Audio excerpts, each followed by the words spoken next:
Okay, fellow Beastians, here's your one and only gaming beast, and today we're gonna run D&D 5th edition, and we have these lovely couple of people here to play a game of D&D 5th edition, and it's gonna be kind of a one-shot that I hope will turn out into a campaign.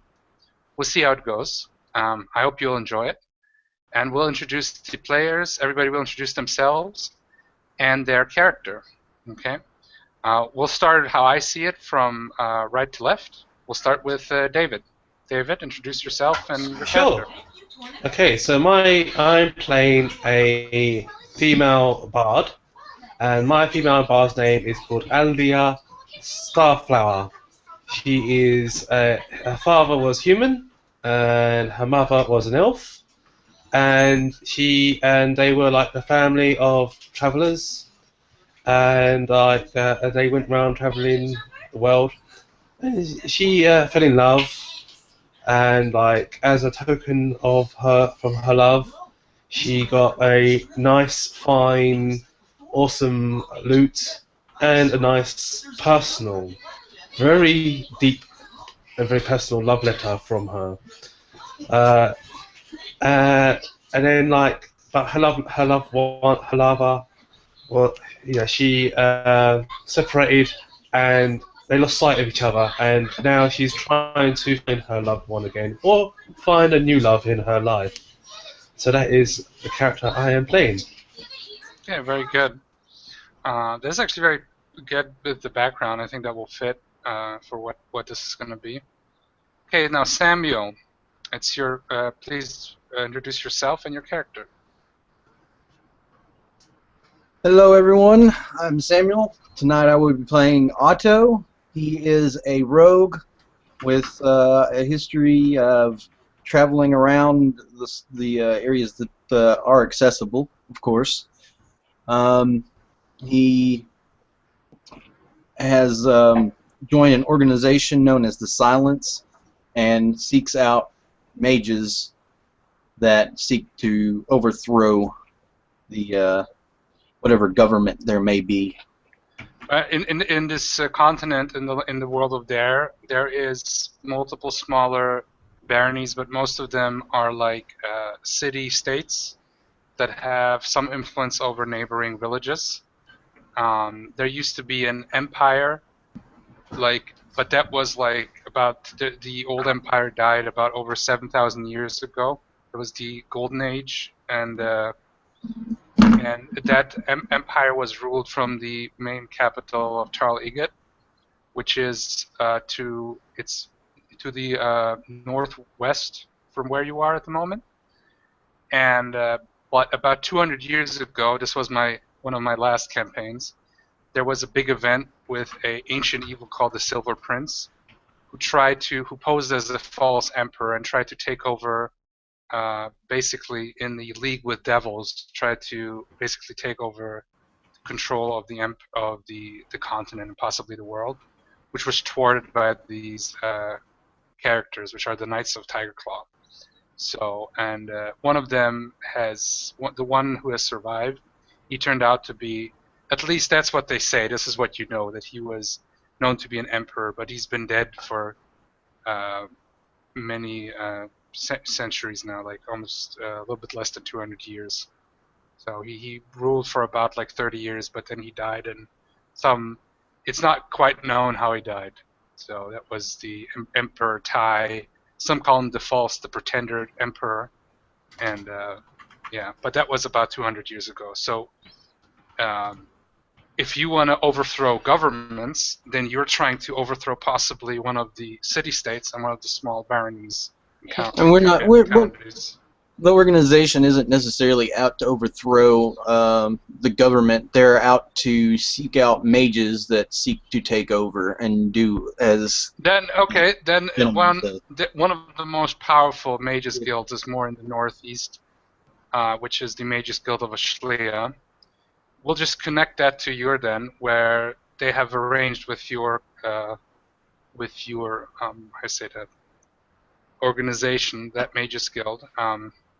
They have quite an influence, more than the local baron, over the city, and they have made this that you joined this company to search for magical artifacts in order to help them, which would help us, your organization.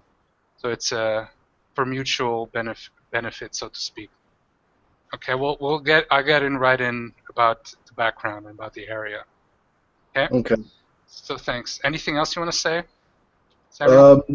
He's just looking to fight some mages and maybe take a couple out, Okay. especially corrupt ones.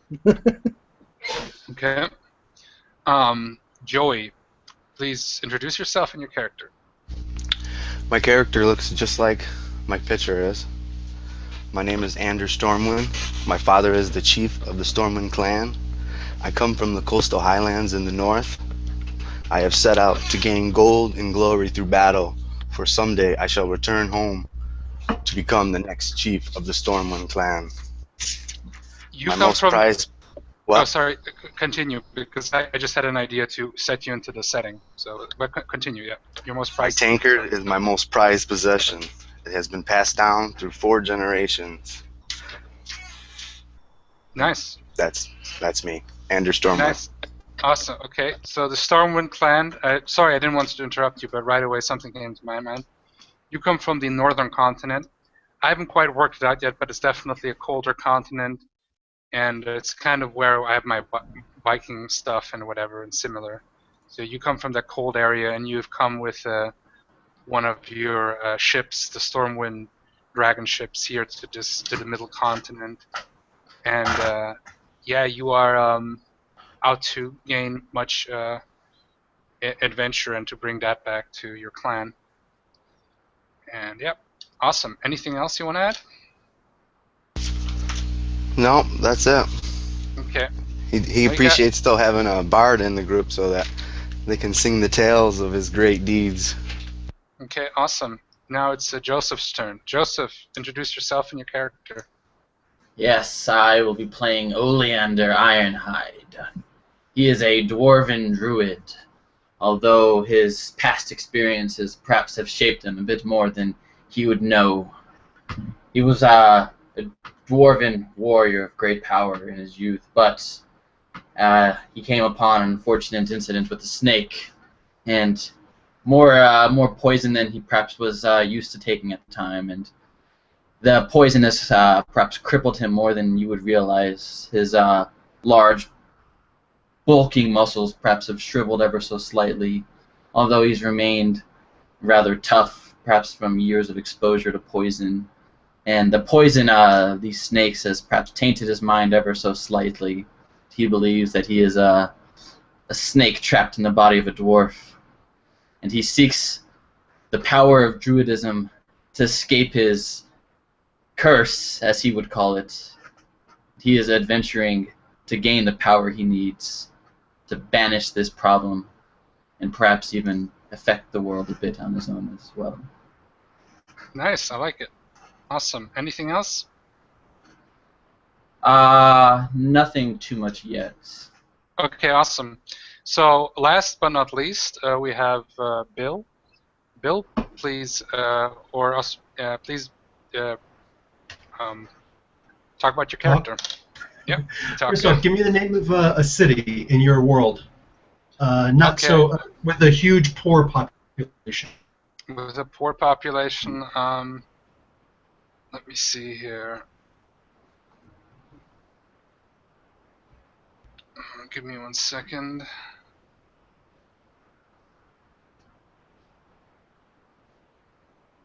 And just want to look through my folder here. Sure. Jesus Christ, what was that? I just heard a big... Okay.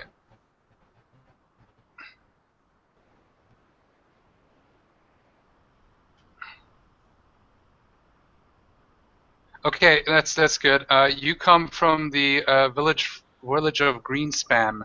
It's a small village, and it's been not having too. It's about north from here. North. Looking for a city, though. Oh, a city. Okay.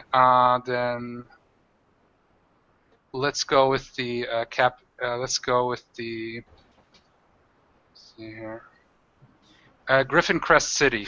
Yep. Griffin Crest. That one is a city, and it's been having lots of problems and issues, and yeah, poverty, of course, is a big problem. Okay, done. So, also disclaimer: I wrote that I was going to be a druid before Joseph came along. That's fine. All right. We can have two druids. I Cool. didn't So, see a Ogum? druid, so I'm sorry about that. It's all good. Don't worry about it. No, nothing but love.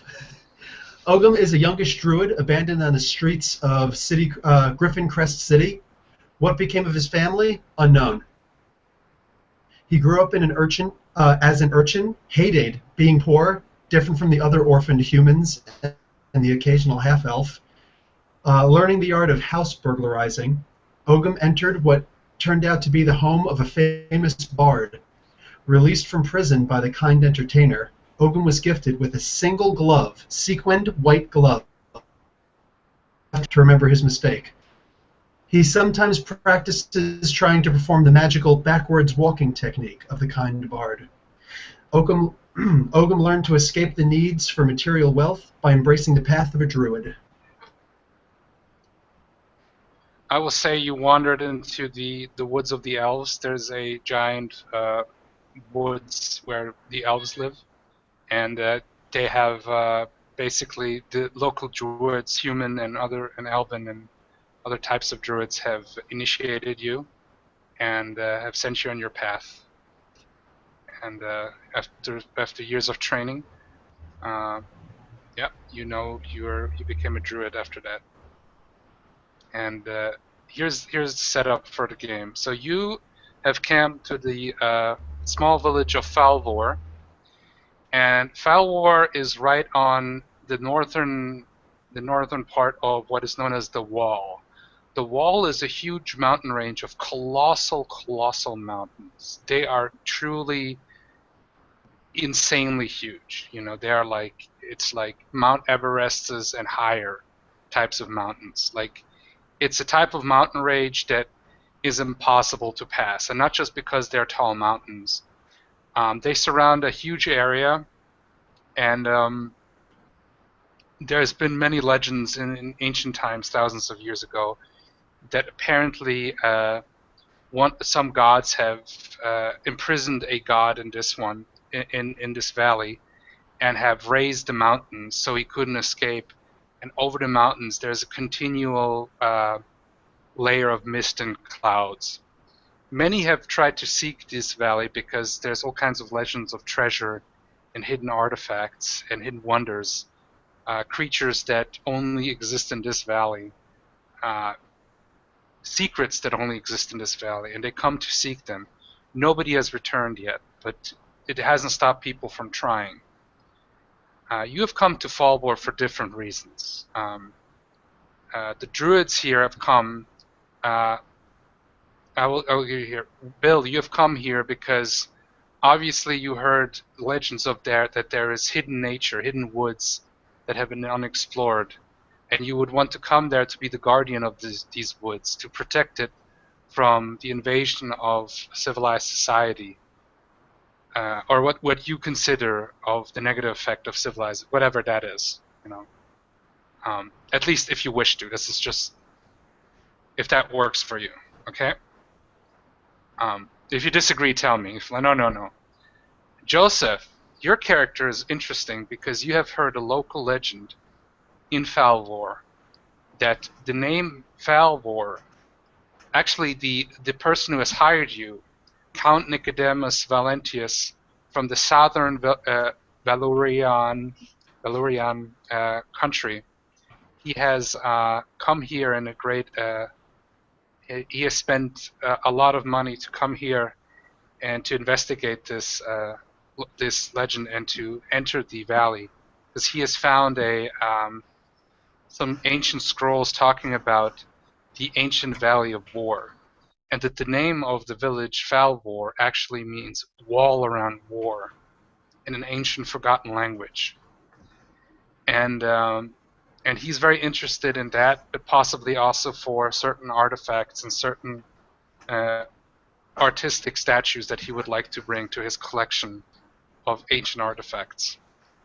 And in this case, he has brought in a small forgotten tribe of gnomes who have specialized who are working on ancient machinery that most people don't understand, and they've been working on a flying machine that he wants to use to get into and possibly out to, and luckily, hopefully, out of the valley.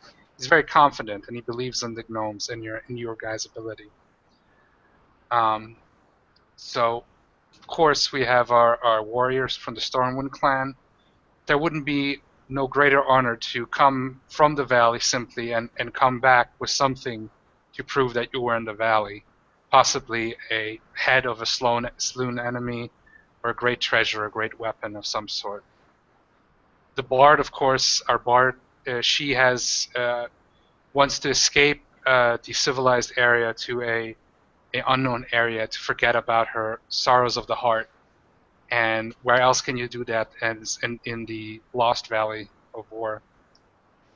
And of course, Samuel's character, the rogue, he's been assigned by the Mage Guild of Ashlea and his company and his secret society to find artifacts, possibly, that could help them in, and that is his mission, at least, you know.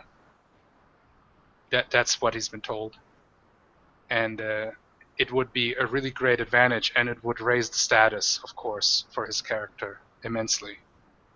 So yeah, that is. Oh yeah, and Joseph, the legend that you heard, is that possibly the ancient god that has been in prison is some sort of god aligned with snakes or something. There's some rumors that Vor means the great serpent of the earth. And as a snake yourself, you're kind of drawn to that. Yes, he could free me of this curse. Yes. Okay, so we'll do it so. You are on the airship. You've gotten together quickly, and they said the Count has introduced himself, and as Count Nicodemus Valentius.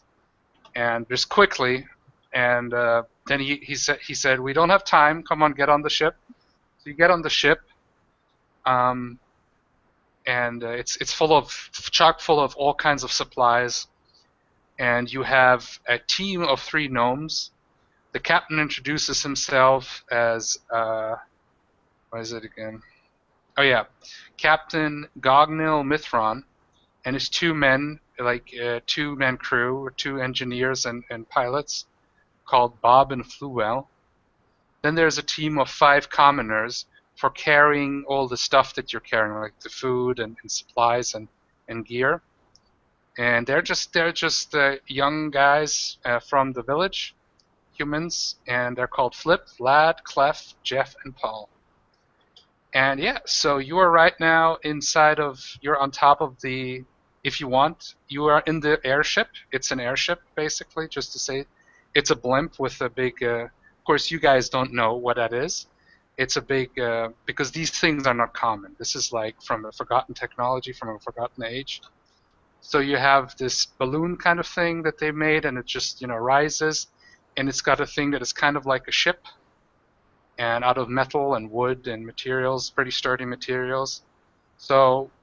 describe where you guys are, and just, you can go and interact. You can be on the top of the ship. You can be... There's different rooms. I'll be... Depends if the ship is already set sail or not set sail. You're already sailing. I'm not... You're already in the air. So I'm just explaining, just to giving a quick intro. You're in the air already. I'll probably be...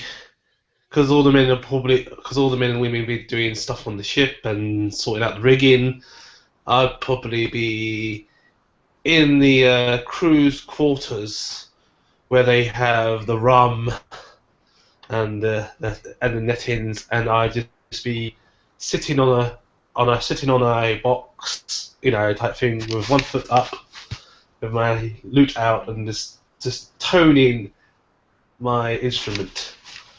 Sounds So, good. ding, ding, type thing, and that's where I'll be. So, like, I'm not actually playing to the crew because I know that the crew are busy out doing their thing. So I'll probably be in the crew's quarters where they drink and mingle, and Yep. just tuning up my loot ready for when we are on a nice steady crew, a steady sort of cruise, and the crew want to come and see me. I will entertain them when it comes to that sort of thing.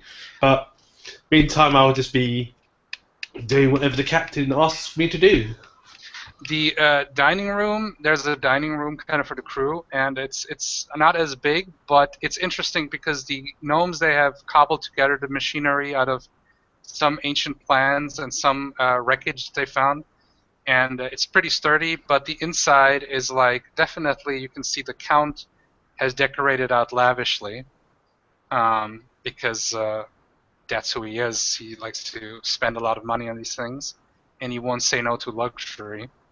There's all kinds of types of booze and food of all sorts in there, and it's like you got silver platters and everything. So yeah, where are you guys, the other people, other players? Oh, Well, this particular dwarven landlubber is going to paint the sides of the ship. Okay, you're painting the signs of the ship. Oh, That's you are. landlubber for barfing. Oh yeah, I get you. I get you. Yeah, yeah. Okay. Okay, yeah. You don't. Especially, this is a weird feeling because you have heard of magicians flying on carpets and flying creatures, and but that doesn't mean it's a normal thing, especially on the weird contraption. And yeah, you are hurling your guts out from the side of the ship. Yeah, So grown up as an urchin on the streets, and then the most magic really seeing is druid magic. This yeah, crazy stuff. yep. Especially you feel kind of weird because it's all this weird machinery and contraptions, very non-natural to you. It's not Very the unnatural natural. to a good dwarf. Yep, yep. Oh yeah, oh yeah. For a dwarf, you're like hoping to get down, and you actually you like the sights of the mountains, and you were a little bit hoping maybe to go over the mountains, even though you're not the typical mountain dwarf. You do have at least a slight affinity for mountains, as most dwarves have, even if they're not mountain dwarves per se, because there's also hill dwarves and dwarves who live in different areas and caves, but they do Yeah, have. I'm a hill dwarf, but yeah, I still have that. I can still look and see that, history check. Nice, Yep, nice mountains. I like the they're, stone curvature there. yep. Sexy. They're quite magnificent and they're huge. They are like the biggest mountains possibly in the world. They are like Mount Olympus, some of them from Mars kind of size, and they're just titanic, like colossal. And understand why it's called the Wall. Okay, where's the other players? Characters. Oleander would be on the deck of the ship, and he would be. How's it flying? Is it like you said, a blimp, right? It's like a blimp, like an airship. Okay. So it's got a big balloon, and then it's got Okay. tied with ropes and everything. Pretty stable, and then you got the ship that is made out of iron and wood and different materials. Okay. It looks a little bit cobbled together, but it's more stable than it looks like. So Okay. Oleander would be staring up at the ship. He would be looking up, and he would be incoherently to himself. He would be rather confused by this all. You'd be able to hear him say under his breath, "Yes, this is a strange bird. It flies, yet it has no wings. It flies, yet it has no feathers. Perhaps it is a snake. I do not know. But I have never heard of such a thing." And he would basically be just kind of hanging out on top of the ship, perhaps too scared to let this flying beast out of his sight, or it might abandon him. 1 sec. I like that. Sorry, I just got a message here. Quick. Okay. Just quick. If you want to make the spells look differently that you have, that is fine. But you cannot change the element. Like if you want the fire to be red, green, or blue, or look like a skull or something, that is fine. But it's still fire. It's not electricity, because electricity, for example, works completely different than fire. because water will actually enhance electricity, for example. Just you get what I'm saying, right? Yes. So you can make it as crazy as you want it, but it's still going to be fire or energy or whatever it is, ice. Yes. So okay, I understand. okay. But I will give you free range on making it how you make the spell and how the spells looks like. That's fine. Okay, so we have everybody except we got Samuel and Joey still. Where are you guys?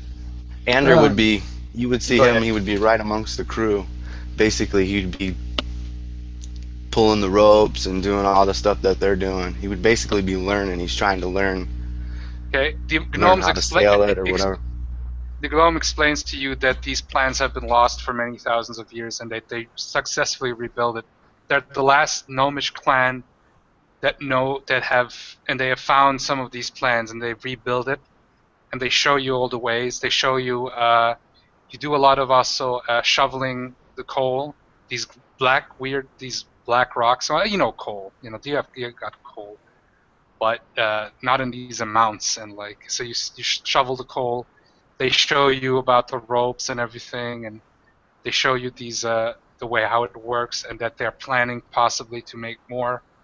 But it all depends and everything. And they're showing you the works, and the gnomes respect you a lot for working with you and with them, so to speak.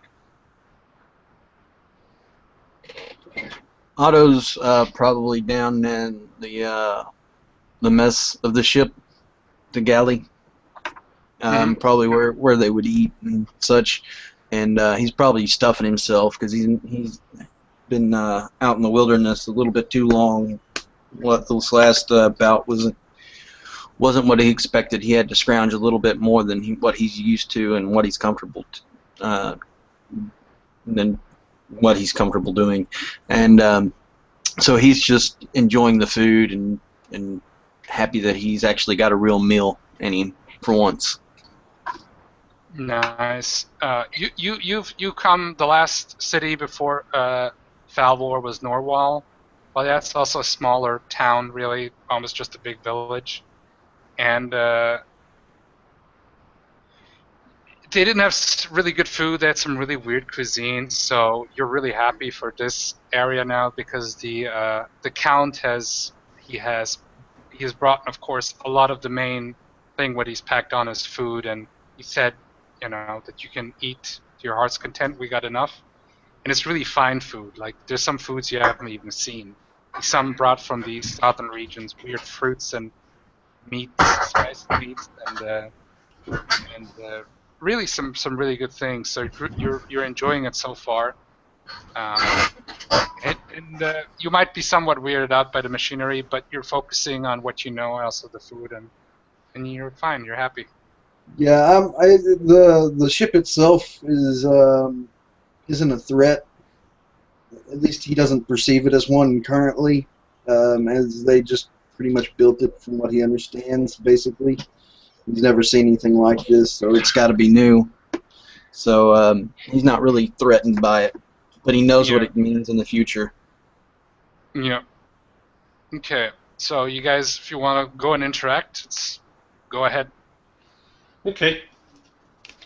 So I'll just be like in the quarters, like I said, just just like going dong, dong, and then just like dong, trying to tune in my lute before me, type thing, to see if anyone's about. The count then walks up and he's got a big robe and he's got a cuirass, a very nicely made cuirass, and he looks basically kind of like a Spanish explorer, but with extra all kinds of decorative things and everything. Got his rapier on his side, and then he looks at you. He's got a very big beard and a sidebar and looks very aristocratic. He's about in his 40s, and he looks at you. Is he a dwarf or human? He's a human. Yeah. Okay. Sorry, I didn't say. He's a human. He's got somewhat of tan bronzen skin. He comes from the southern Valuroyan region. It's pretty hot there. It's pretty hot climate. Mhm. And then he looks at you like up and down and like, "Ah, I see, fair maiden. You are the bard that I hired, right?" That is correct, good captain. I am here to make sure that the men stay merry and stay happy whilst working for you. I'm the person who gives the money. I am the sponsor of this expedition. I'm sure not Ah, the captain. oh, I wouldn't know what to do with this bloody vessel even if I would try. I oh, have so sorry. no worries, no worries. It is I am the sponsor.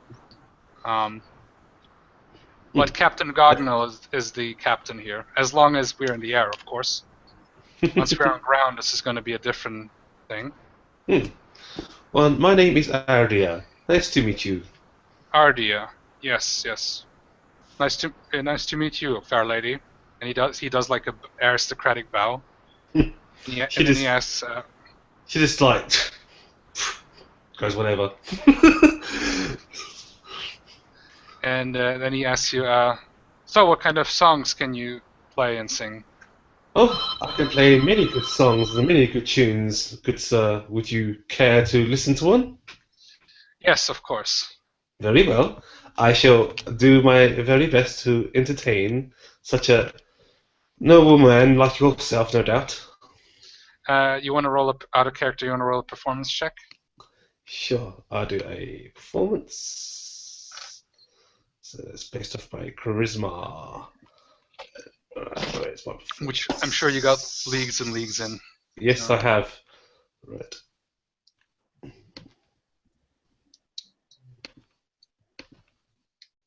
A natural 20. Okay, describe how you amaze him with your amazing Okay. musical skills. Okay, so this is what he hears. Hopefully. Oh wow!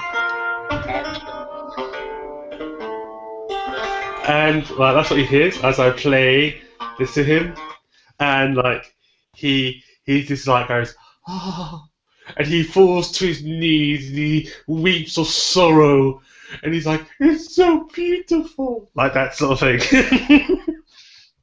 Yeah, you know what? He doesn't weep, but what he does, because he's aristocratic, so he's been learned to hold back his emotions. Mm. At least that's how I always thought aristocrats are. And he But does that look was away. 20. No. This is what he does. Okay. So he hears this music, and then he like tears up, and he says, "Oh, that reminds me of a beautiful time back in my homeland, from where I cannot return. It was beautiful, my lady. I see it was worth every penny." Hmm. Thank you, good sir. Well, Out of character, you get a. Is it inspiration points, right? You get a point of inspiration for that. also, More for the description, so I like that. And the little music, that was nice. I like that. awesome. Okay. Anybody else want to interact? And the count goes away to his room to like, oh, I cry. Oh, I hope I did not offend you, Count. She sort of yells before he goes off. No, he doesn't. And, He goes away, seemingly not as affected. And after hearing this strange, alluring melody, you'd see a strange dwarf poke his head into the area after leaving the deck, and he would look across to the bard, and he would say, "Oh, I see that you can play an instrument as well. Perhaps I could show you how I do it, yes."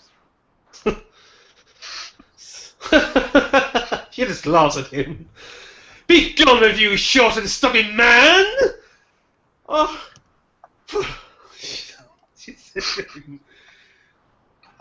He would stare. Before I mock you and wipe the floor of that silly beard of yours. Ah, you seem rather confident. I have charmed many a snake with my tales.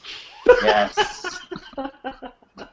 Perhaps a demonstration is in order, yes. It is so puny, you have to find a magnifying glass. Vicious mockery. I think you are insulting me, but your words are so strange that I find them funny. Yes. Well, you haven't heard much of my words yet, good, strange dwarf. Yes, yes. Here, let me show you. She just You would see. kisses him. You would see him pull a flute out from his side. Yes, this is my tale, my enthralling muse. Perhaps you shall fall under the spell as well. No, thank you. She just You would see, she just gets up and just walks away from him. and as she walks away, he would follow up right behind her. Yes, you too shall fall under the spell. And you would hear him play the song, but it's quite clear that he's not nearly as good as the bard. Do you have performance? Do you want to do a performance check? Oh, he will do a performance check. He is proficient in the use of this instrument, Good, good, okay.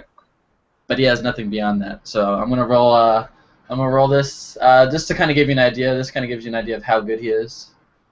Yeah, that's what I'm saying. Maybe it's something, you could have also an F20 or Well, I know. This is mainly for role play. There Okay. we go. With the performance of a 0. Oh, wow. With the performance Wow. of a 0. Please describe how you absolutely fail. You see, you can tell when he plays the instrument that he has no idea really what he's doing.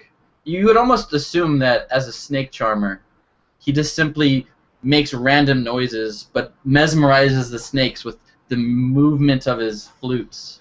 And she says, As you just kind of hear this cacophonous, like, oh dear. And with that, she just gently puts her hand on top of his hand and and she puts her finger in her ear and she goes, "Ah, that is so dreadful! I never heard such a dwarf suckle his own cock like that." Okay, we're there, ladies and gentlemen. We got there now. This By is word, like too. musical instrument abuse. Isn't there an organization for this? Yeah. I'm a bard! I'm Richard's mockery people! Perhaps it does not work on people. It always works on snakes, though. Yes. Yes. But I see that you do not appreciate such things. Perhaps you are not as advanced as a snake. I understand. Yes. Anyway, good. What's your name, dwarf? Dwarf. You may call me Oleander. Oleander, huh? Well, I'm Ariel. It is good to see you. Are you part of the party? Are you working for the Duke? Yes, I have been hired by Count Nicodemus. Yes, perhaps you have heard of him. Yes, I just saw him. He just left here. Do you know if any others are coming? I do not know. Perhaps he was wise to leave. I don't know if he could have resisted the charm of my performance. That's when Otto just kind of finishes his meal, gets good and stuffed. He walks up between the two of them as he's kind of trying to leave, and he's like he kind of overheard a little bit of what they said. And he speaks up. "Oh, y'all must be the others that they spoke of. He told me that I wouldn't be working this one alone. I got a job. I got to bring back whatever artifacts we find and take them to the boss, and he's going to destroy them, but maybe if they're useful, maybe we can put them to use." Yes, and what is your name, good sir? I'm Otto. Otto, just Otto, that's all. Otto, huh? Yep. Well, nice to meet you, Otto. She shakes your hand and she says, "My name is Ariel." Nice to meet you, Ariel. Hmm. Is that correct? Yes, it is correct. Anyways, I would suggest you get some of that grub that's over there. I haven't had anything like it in a long, long time. Prime, choice cut meat. I'm talking top shelf, best cuisine, hands down. Yes, yes. Do they have any rabbits? Whole rabbits? Yes.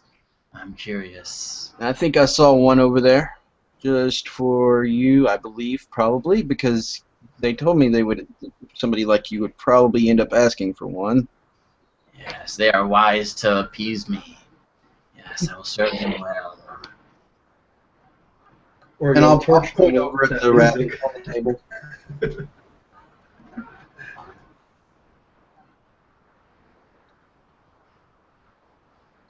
I kind of awkwardly just kind of shovel to the side and lean against the wall with my foot against it. Do you want a drink, good sir? I'll take anything you're offering, sugar. I'm not offering to. My table is not on the menu, I'm afraid, she says to you. And but I could offer you a nice sherry, perhaps, or a beer.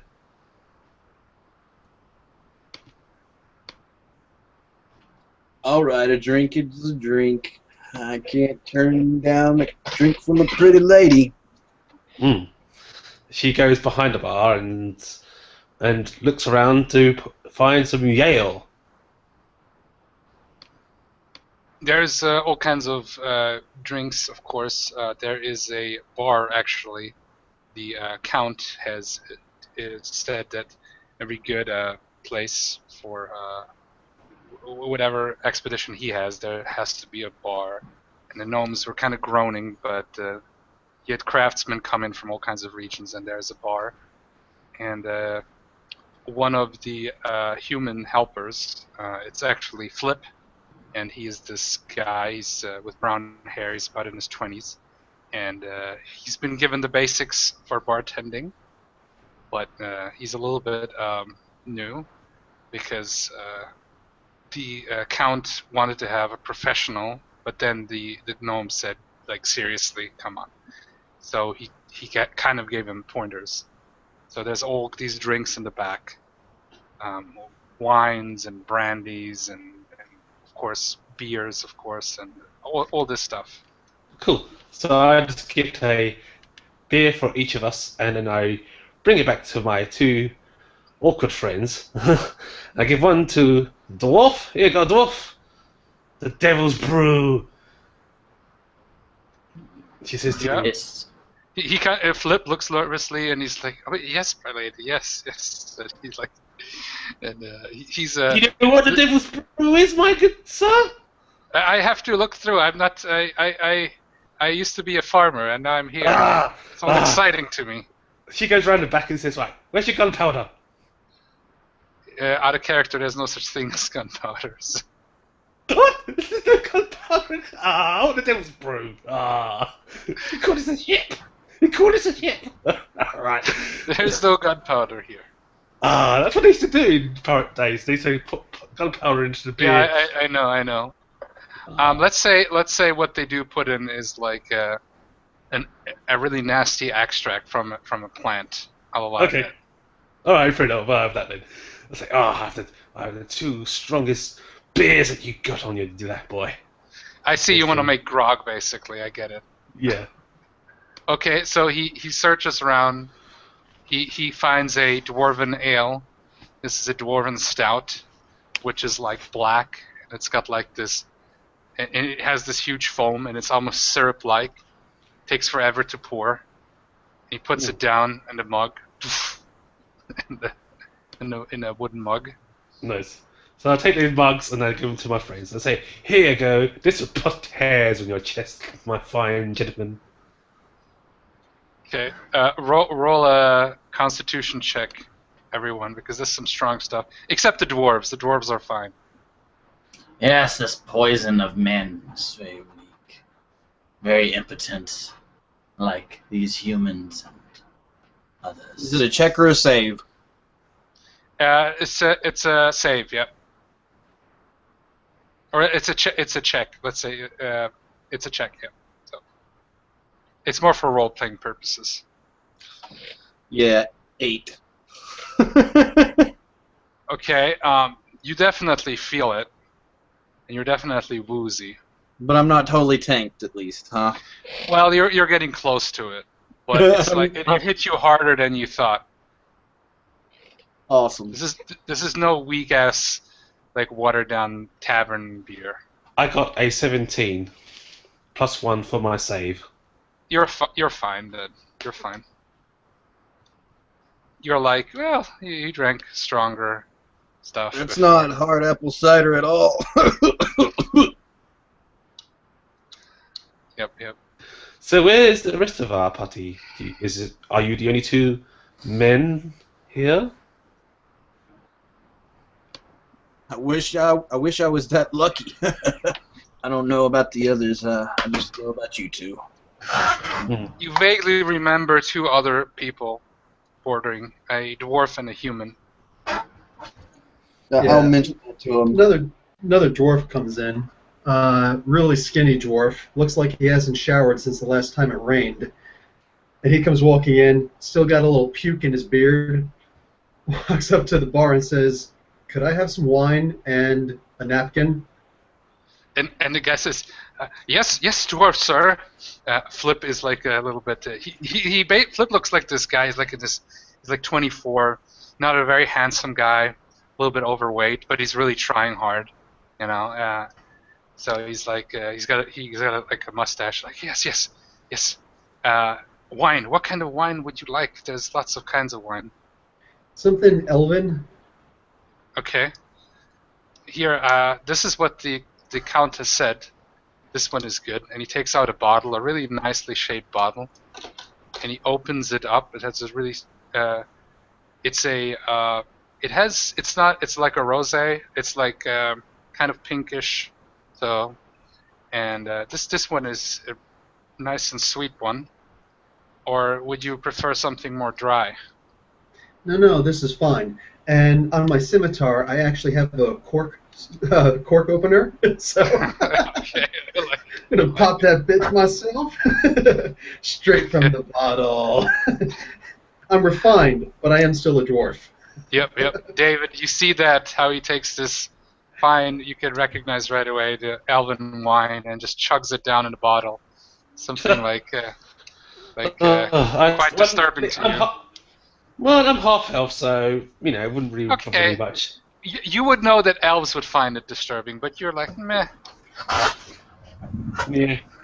Like, especially high elves, they would be off on the wall most likely. Yes. They'd be like, what the hell? But you're half I grew elf, up- so. Yeah, I'm sort of like come from my mother was a wood elf, so she comes from the woods, and my Yeah, and my okay, maybe father- wood elves would be more cool, yeah. yeah, and my father was like a sort of like a ranger, sort of like human, so that makes common sense really. But there you go. So, and we travelled around. So she goes up to the bar and goes to the dwarf. Ah, another short-legged, stumpy man. And what is your name? It's gonna be Ralph if you don't take a step back. Ralph, huh? Nice to meet you, Ralph. I am Elia. Nice to meet you. So what are you drinking there? I see you drinking cat's piss by the looks of it. Gotcha. See, if you were able to read common, this actually says it's elven wine. But that's cool. I get it. I guess reading music is the most you get out of life, huh? Well, I like a good strong drink myself, and like she shows you the beer that she's got. Tuck that down, yeah. You can smell the strong hops and the high alcohol content. This is a beer that is not your normal beer. This is like a Doppelbock, at least 13 to 15% or more, possibly. So it's a very strong beer. Yes, Ralph. Are you a spitting cobra? You seem to be covered in bile. What's been going on? I don't understand what is wrong with you. Did you eat a rabbit that did not sit well with you? You and me gotta hang out. Yes. Actually, my name is Ogum, and maybe you'll sorry, dwarf Oleander. Maybe Oleander, being a fellow druid, you'll know that that's a word from the druidic language, meaning the written form of the druid language. But I said, I don't do much reading. Yeah, but you read druidic. I may be able to read it, but I do not read it well. Yes. Anyway, so that's my name, Ogum. Isel, how are you doing? Nice rabbit. Oh wait, no, you Yes. probably ate it whole. Yes. Is that a rabbit bone coming out of your mouth? Yes. Yes, it is. I will soon digest it whole, Oh, and I will not okay. need to eat for an entire week. Yes. Gotcha. So, Joey, what does your character do? Does he come down? Is he on break, or is he just full on working? Yeah, he's been working. It take some time pass, but he'll come down, and Okay, good. the door will open, and you will see this large man bend his head down and come through the door. You're full with like coal, like you're pretty because you've been like shoveling coal a lot too. So Yeah, he's 6'5", 280. So he comes in, he says, "My name is Anders Stormwind." He says it very loud, and he walks to the bar, pulls his tankard out, slams it down, says ale, slams a piece of gold down, food, and then he okay, just Flip just looks at you and is a little bit nervous, but he does look, and there's like a standard, like there's a little thing for ale, just standard, pretty common ale. And he starts like filling it up, and You then must, yep, go ahead. as he's filling it up, I'm just gonna look over to the gentleman that just walked in and say, "You must be the badass of the group. Me and you need to partner up when we get in combat." So as I grab my tankard and I start to drink it, and I look at him and I just kind of nod at him, as I'm guzzling my first tankard, and I slam it back down. Another one. Yes. He brings you, it fills it up again, and Flip also brings you a plate of some pork's feet, and smells pretty good. It's a big So pile of I'll just dig right into it, start eating, and I'll just Yeah. basically have my eyes up to the party, and that's about it. Well, as everyone is enjoying themselves and enjoying the food and the wine, I'm gonna go and find our commanding officer, the general, to find out our goal. So I gotta sort of Yeah, walk towards the door. Are you looking for the count? Or are you looking for the captain? Yes, the Gnomish captain. count. The count. Okay. As you look for the captain, you're just about to find him. He actually comes in front of you, and you kind of meet halfway. He says, "Yes. What would you want, dear lady?" I'd just like to know what our personal goal is and what is our mission. I will come, and this is what I want to discuss with you. So the count comes very elegantly. He looks around, slightly disgusted at some of the display, and he sits down and he says, he just nods to Flip, and Flip brings him like a really nice bottle of wine with a really nice glass and a silver platter, puts it down, pours it to him, and then the count just like slurps it and tastes it like very very fine and everything. It's like a silver goblet, and then he's like just holding it in his side and like, well, yes. And he pulls out like a book and opens it up.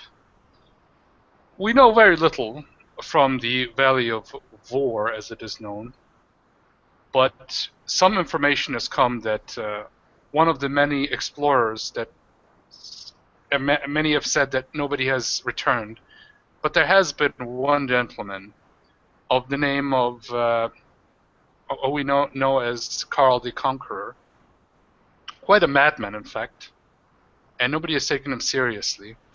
But about 40 years ago, this man has returned from the valley, and he's been dead ever since, but his notes, as here, describe somewhat of the area that we're locating. There's going to be a great jungle, apparently, and he shows at the map. And as he's showing at the map, he also says, we would like to go to this center structure here, which is possibly some sort of temple. And as he's as he's continuing, you can hear the shaking of the entire room. It's been shaking here and there and creaking. Bill, your character is getting a little bit queasy again. but it's and then he says, there's possibly some artifacts that would be of high value that would make this expedition quite lucrative for all involved. And I just want to have certain items from my collection, and the treasure will be divided up fairly, of course, as it was written in your standard contract. And he's writing and explaining that. Suddenly, the entire ship begins to shake, and the captain is coming down. The captain Gogno Mithron. And he says, "Is like, Count sir, Count sir." He's like the small gnomish guy with his trimmed beard, and he says, "We're having a bit of problem. There's a lot of problems with the wind, and it's shaking, and there's lightning and stuff, and how you call that? How you call that when a plane is shaking again? What do you call that? Turbulence. Yes. Turbulence. Yes. There's a lot of turbulence and such. We don't know Well, exactly why." Bow down the hatches. Fasten yourselves to the ropes, my good friends. There's going to be a hectic storm tonight, I say. Yes, that's probably a good idea. Tie yourself to the ship. I gotta go back to what is it? To Fluvo. And we will end this. Don't worry. And then as he goes back, the ship continues to shake, and suddenly you can hear this huge booming sound from the lightning striking into the ship, and for all of you, everything goes black. And let's see, everyone, you roll just a basic Constitution check. Okay.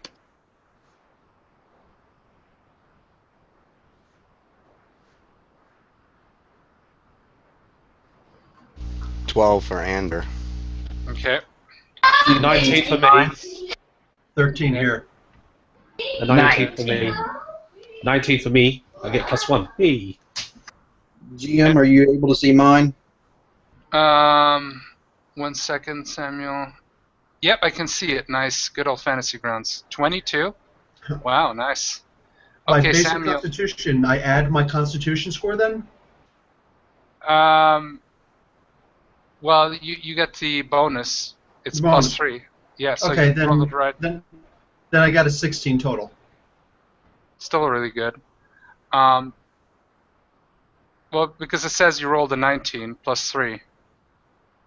No, that's a 13. Okay. Samuel, I'm seeing a 19. Samuel is sorry. not talking. Sorry. Mrs. I'm Bell. mixing up. No problem. I'm mixing up with people. Yep. Yeah, 13. Yeah, sorry. Apologies. No, okay. No problem. Apologies. Sorry, Bill.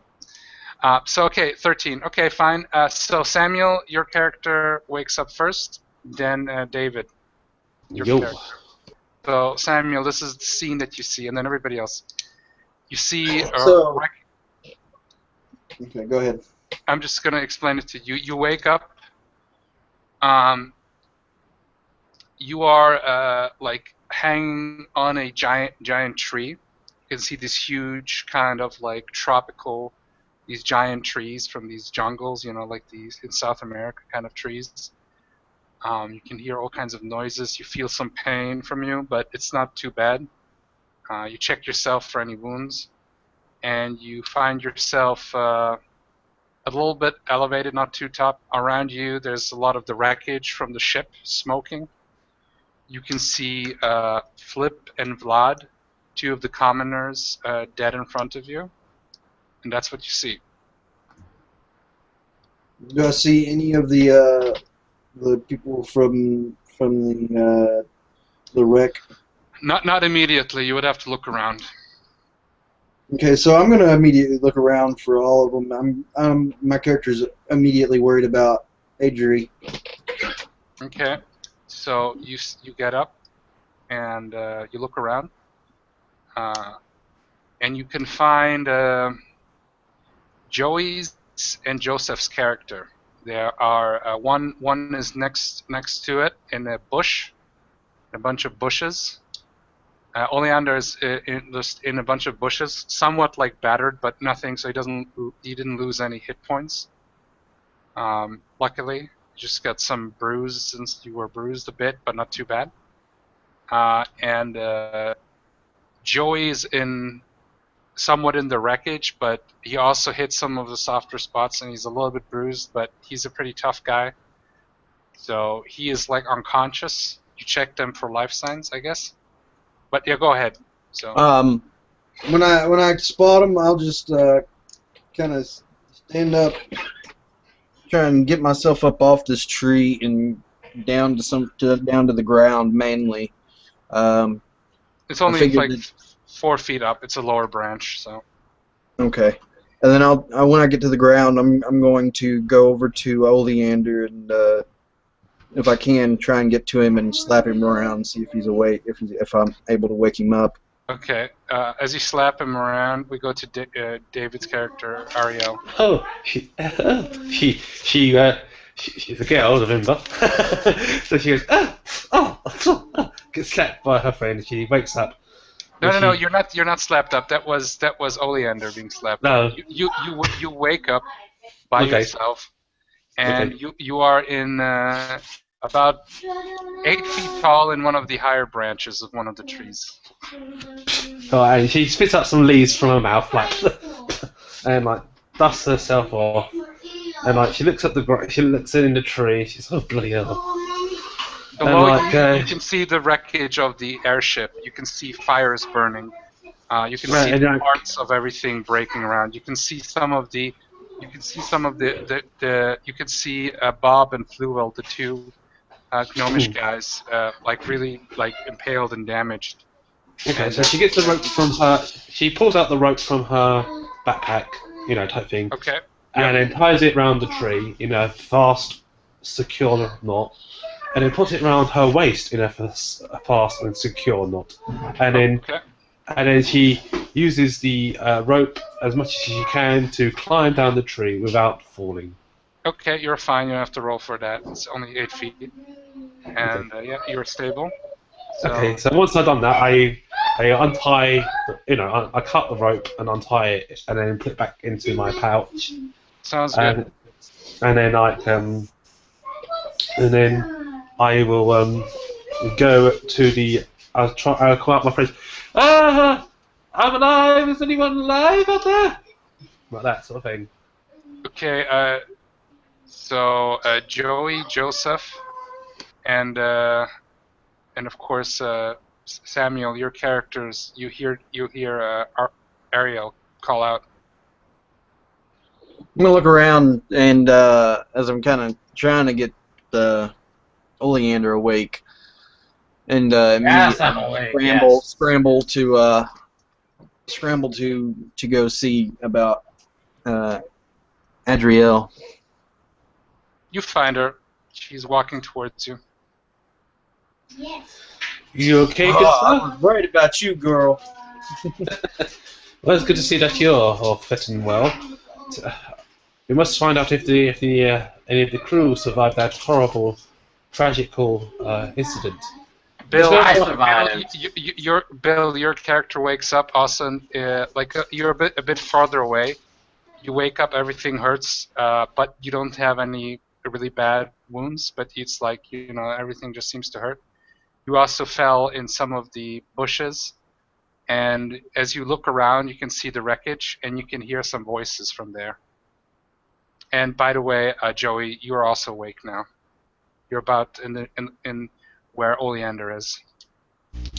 So I would wake up and clearly see that the group is there, and I would look up to the ship, and do I see anybody else up there? Any of the crew? The ship, you're all surrounded by the wreckage. There's just fires, and you can see the humans. They weren't as lucky. The commoners, they seem to be dead or heavily wounded. You can see the 2 gnomes. You don't see the count, or you don't see the captain yet.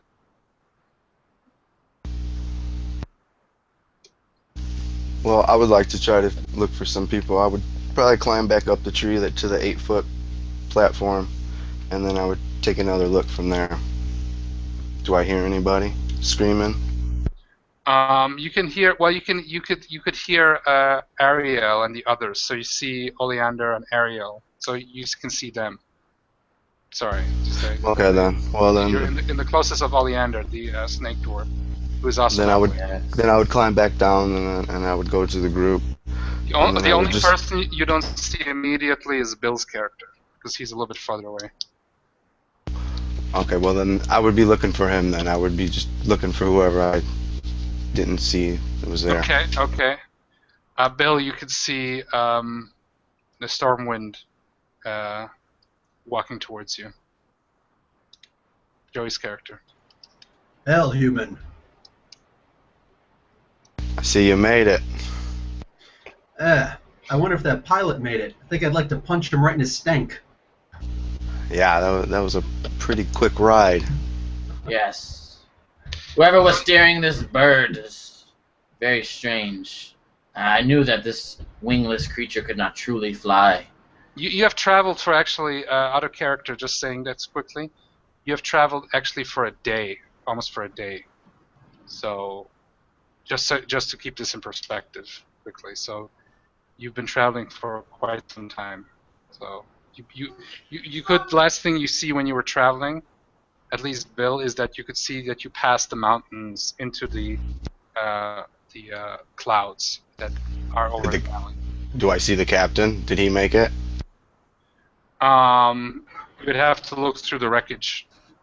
Well, let's just go to the wreckage and see what we can scavenge. Let's see if our men, the rest of our party are alive, and then we shall go and see what we can find down there.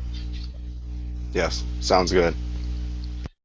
Okay. So you look through the wreckage, and you can find a lot of. There's a lot of broken gear. A lot of the fire came from the also the coal oven, but also a lot of booze that got inflamed. So most of the booze is broken, destroyed. You can find a lot of food rations and some gear that hasn't been broken. And, any like cargo, like cases of gold broken, or like any like delivery sort of items that they were delivering broken or smashed open?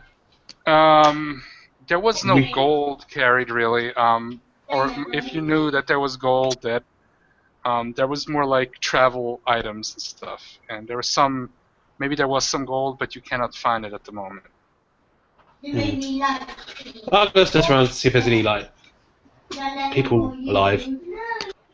I'm going to start a ritual for Speak with Animals and try and ask anything around. What did they see?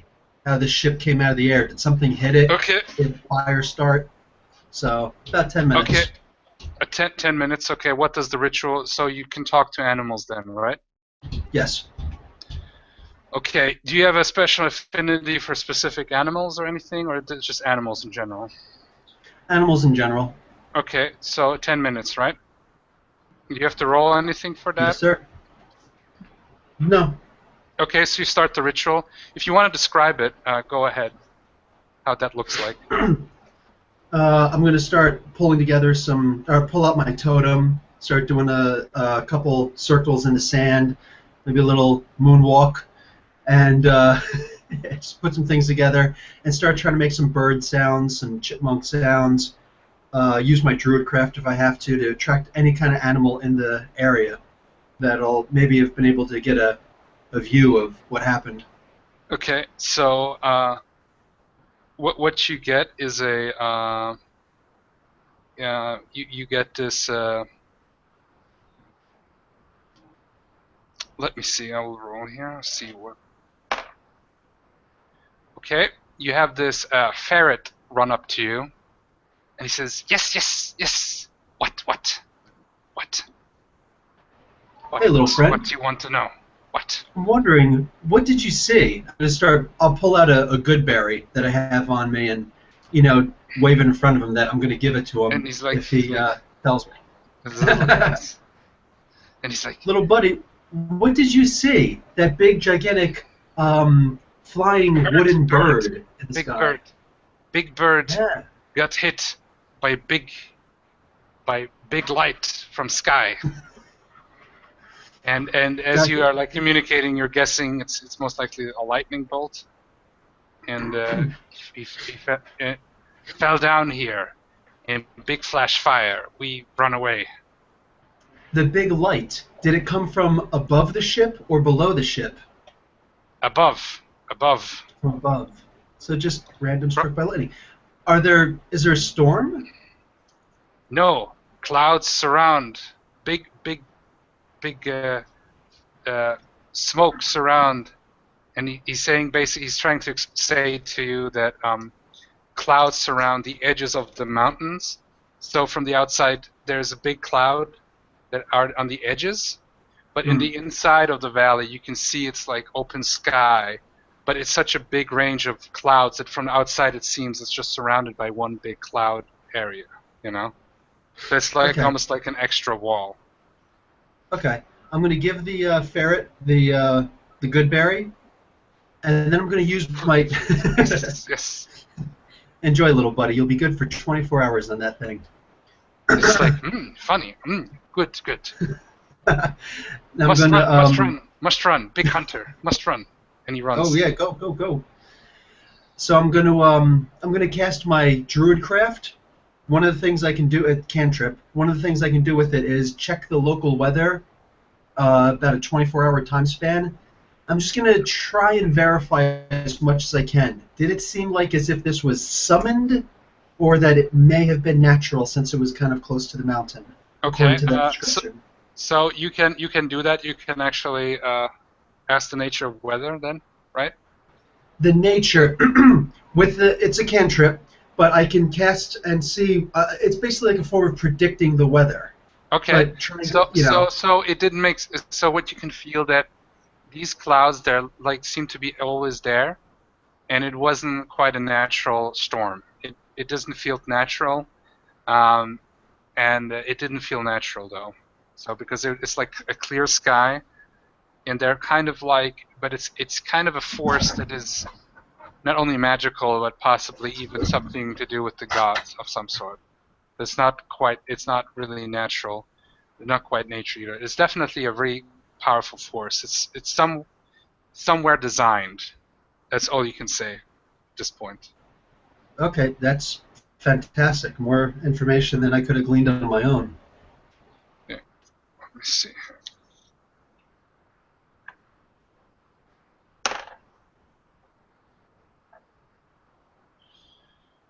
Okay, does anyone have passive perception? We all have passive perception. What We all do you? have. Yeah, but okay, right Mine then. is 15. Minus 15? Mine Minus- is 15. Oh, okay. 15 as well. Okay, so what's your guys' passive perception? Of course, Mine- Aldrin has passive perception. Stupid question. Mine's only Mine is 10. 10, David? Yes, mine is 10. Okay, Joey, what is yours? 13 for Ander. Okay, so everybody notices something except for David's character. You can see some rustling in the bushes. Like you can hear something from your northern side, the northern area, from between the there's like these tall like southern jungle, like they're like many feet high trees, and you got these smaller bushes. It's like a deep jungle, and you can hear the sounds of the nature, and you can hear a rustling of some sort and a sound. sounds like something's coming towards us. Something is like preparing to come towards you. Yeah. I like to see hour what and it a half is. in the gameplay, easily combat portion of the game. Yep. I go sort of Trying to like, transition. I hear what you say, and I quickly turn around and go, well, what did you see? What is it? What is it? I say, Stormwind, get your ass over here. We need you pronto. Need you to come check this out for us, brother. And you can hear. Who had the highest? I think it was you, Bill. You had 15 passive perception. Both dwarves Two have druids. 15. Yes. Okay, the dwarves. You have quite good eyes because you're used to seeing in the dark, and you're already dwarves, so you're always suspicious of everything, pretty much. And you could see like a glimmer of these eyes, like almost like cat eyes, just looking at you. And So as I hear him say that, I drop what I Prepare was yourselves doing. for battle. What is it, Druid? You know these. Druid, you know these. And you seem to know the wildlife of this world. Do you know of this creature? Yes, and you're really good with the talking. So there's something out there, something cat-like. It looks like it's about to pounce. these jungles, these woods, they look nothing like you've ever seen before. Maybe at most, maybe something from the southern jungles, but it's something ancient and something just weird about them. But it's nature, definitely. You can see it's like this. You do like it in a way because it's in ancient form of untapped nature. Okay, so everybody roll initiative order, please. Yep. Okay, Theme character. or can I just cast Entangle since we had a couple moments there? I can just roll if you want. If you beat it in initiative, yes. Well, you just roll your initiative, okay? Done. So you're prepared for the attack now. So And what then is your initiative, Bill? 11. Okay. -4. -4. David 4. Yep. And we have Samuel. I put it in the chat for you. I got it by my Oh, character. okay. Okay, thanks. 7. That's 17. Okay. 6 for Ander. Okay. And then we have everybody. Oleander has a 3, yes. Oh no, we're still Joseph, yeah. Yes, Joseph? I'm Oleander. That's a 3. 3, okay. An impressive natural 1, yes. So I Ander, get to go first? Yeah, 1 second. I still need to roll also. Give me a second. Is there a bonus of some sort? No, it's okay. I've got a 10. So, Samuel, you're first. Which is still not surprising since you're the rogue. They usually have good initiative. Yep. Going to shit. Fuck it. I'm going to move behind the fighter and follow behind the fighter. That's what I'm gonna do. Because I'm not getting in melee with that thing. I don't know what the hell it is, don't know what it's capable of. No, it's good rogue tactics. That's what you need to do. You don't go in forward. You sneak and do shit. Sneakily. Okay, Bill, it's your turn. It's already in bushes. I'm entangling. Casting Entangle. Okay. So do you have to roll for entangle here? I know the people it's who are already in in the bushes. It can make a save. Okay, that's exactly right. That's how that entangle works, right? It's a strength save. Okay. How big of the area you want to entangle? Oh, the whole freaking thing. Okay. So are you guys in the area? No. I'm not entangling my guys. I'm entangling where this thing is. Oh, okay. So what? The strength roll, right? Yes. Yeah. Strength save. Versus spell save DC 13. 13. Okay, great. Thanks. Okay. He rolls I rolled a 17 plus 2. That's a 19. So, please describe how the bushes, how the entangle looks like and what happens. Well, they're kind of going to rear back a little bit, like imitation Venus flytraps, even though there are probably a lot of ferns and vines and stuff like that. Oh, there's some really snatch onto the thing. There's some tropical weird flowers, also fly traps. Some weird shit is there. So and plants. Nice. So it's kind of comic-ish, like how it goes, whatcha, and tries to snatch onto the thing, make a little collar, grab its tail, a little wrestling, and it doesn't seem to work apparently.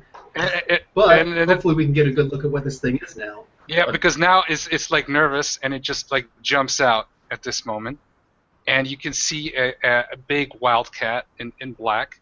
It's basically a panther, a black panther. You have never seen this kind of wildcat before, and it's quite beautiful looking. And it just like roars at you like, and it just jumps. Yes, And now if the it's druid and I if the other druid and I survive, then we can take this thing's shape next next level. Now that we've seen it. oh nice, yeah, that's cool. Yeah, that makes sense actually. So The area that it is in is considered difficult terrain for the duration of the spell. So I will say it will go for Ariel, since Ariel, or unless you look, I don't know if Ariel has a lot of weaponry on her or stuff. Like who would be the least menacing, the closest? Because we never said how you guys are standing. Well, no, I just got my loot on my back, and just standing sort of like in the back somewhere between. You know what? It's gonna go for Bill because Bill was like you were close. That's why you've also heard it. So he's the Panther's gonna go for Bill. Makes sense. AC 16. Because you were also doing your magical, I don't know, like your incantation, and it's been just looking at you. Oh yeah. AC, how much? 16, sir. Thank you. So, okay, I rolled 15. Okay, so 16. I got a 19 in total, Sounds good. and basically he's been running for 20 feet. And you have the plants trying to grab it, like your entangle spell, trying to grab the thing, but it's really quick. It's just like lightning, and it just pounces at you like. And roll a DC 12 strength saving throw. Oh no, not strength. My weakness, yes. My only I rolled a weakness. 13. Oh, barely. Okay, it still hits you, but you stand your ground. Nice, but just barely. Yeah, I don't get knocked down, so I got my shield up, and just in time pull it up. I stagger, but I don't actually fall. But it's scraping. It's hits you for it's 1d4 plus 2 slashing damage. So I rolled a 4, so 6 slashing damage. So as it jumps at you, this wild beast like, and its big claws. You know, it's not as big as a lion or a tiger, not even a panther, but it's quick and it's got its claws, and it comes up like, and it's like, just as you hold up the shield, you're still holding yourself, but the claw comes down and right a little bit on your face, like grabbing into your face, the blood coming down, and you're just like, it's very painful. So okay, that was the panther's turn. Now it is Ander Stormwind with 6 initiative. So as I see the panther attack my fellow companion, you have never seen a beast rush forward over. I run straight forward to it, and with my shield, I will use my shield bash, which is I am a shield master. So I will do a strength contest with it. Okay, let me I see. just did not roll worth shit. Let me see here. 11. It's got to beat 11. It can use strength. I mean athletics or acrobatics. Let me see here. Here we go. So it rolls for strength, and it rolled a total of 5. So I'm gonna knock it prone. Okay. Then you do then that. I am Does it gain any damage, or it's just now prone? No. Right? I can either knock it prone or I can push it 5 feet. Okay. It's on page 195 if you want to look at it. No, I believe you. But the prone thing. What? So I forgot. I get advantage. Oh, you get advantage. Okay, nice. That's easy. Yeah. That's a shield master. Okay. So that is a 15 to hit. AC is 12, so you hit. Please describe you hitting it with the shield and then hitting it successfully. So basically, I run over, and as I see it claw up on my friend, I knock it right in this, knock its back legs right out up from underneath of it, and as it falls, I come down on top of it with my longsword, and I do 4 damage total. I Okay, rolled a 1. as the sword comes down, you slicing it in its shoulder, blood coming out, and you can hear the roar from the animal, like, and it just like bares its fang and just like on the back a little bit, and it is angry, it is in pain, but it's like angry. Okay, how much total damage was it? 4 total damage. Okay, nice. So as it hisses at me, I just scream back at it. Ah! Nice, I like that. That's my turn. I'm done. Okay, that was Andrew Stormwind. And now we have David, and then Joseph. Okay, so I pull out my loot, and I see the beast. It looks, because I think to myself, this beast is probably scared as much as us, of us as much as we are scared of it. It's probably only attacking us in defense, so she's gonna pluck a few strings and send the creature to sleep. So she's gonna cast sleep on the Z creature. Does that have a saving roll, or can it Nope. be resisted? Okay. Nope. So I do 8, 16, 17, 18, 19, 20, 21, 22, 23, 24, 25, 26, 27. I do 27 points of sleeping spell effect to it. If it goes over its HP, it falls asleep. Okay, it's definitely over its HP. And so what you can see is please describe what you do at this moment with the sleeping song. Well, I play this melody like, you know, and a very smoothing melody to and the cat and these like notes of you know, these magical notes come from my lute and into the cat's ears, go through its ears, and it's sort of, as it's on top of my friend going, and also it goes. It's like going like first like. Yeah, and it just falls asleep. And it's like sounds like this, like a big cat that sleeps. Yeah. It's pushing, and it just falls asleep. Yeah. That's a good. Yep. So, okay, that was your turn. Now we have then Joseph. Joseph. Oleander would look at the sleeping cat. He would snicker at its insolence. The audacity of such a beast to attack 5 complete strangers all by itself. And normally he would perhaps spit his poison at this foul beast, but no, it doesn't deserve such an honor. And you just see him raise his warhammer at the sleeping beast. Yes, I believe I'm going to crush your skull. Farewell, creature. And you see him raise his hammer up, his dwarven warhammer of crude make, as he prepares to strike down the sleeping beasts. Oh, okay, so you get advantage then on it. Well done. Okay, you just roll. It's a coup d'etat move, so it's not for. I just want to see as long as you don't do a 1, so you should be fine. Yeah. He's not that strong, so I mean, but yeah. Well, it doesn't matter. The creature is sleeping, so it's defenseless at this point. Yeah. Well, I rolled. You want? Oh, the attack roll. Yeah. Yeah. We can leave the damage. 4. Oh, well. It's fine. It's not. I said the first one. I'll count that. You're fine. Okay. Don't worry. It's just so because I even do with coup d'etats just if you roll a 1. Because he gets advantage anyway. Like he gets advantage anyway because it's asleep. Oh yeah, definitely. Then you're fine. You kill the beast. Please describe then. Or you see lift the hammer. Oleander would lift his hammer and look down upon this sad creature and know that natural selection would indicate that any creature foolish enough to make such a decision had no chance to live regardless. And he would lower his hammer upon the skull of this beast, and there would be a thickening thud as the bones gave way to the hammer as it crushed the brain and skull of the creature down. And he would look back to his allies.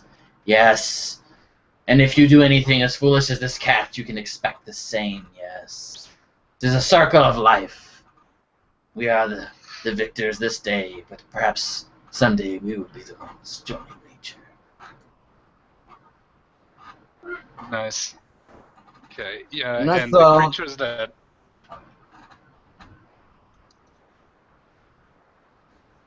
all druids were tree-hugging tarts. I don't know about that. Okay, guys, the creature was worth 1/4, so it's got 50 XP. Since you're 5 people, you'll get 10 XP, okay? Work out? So, Nice. write down, you're responsible for your XP, so please write that down.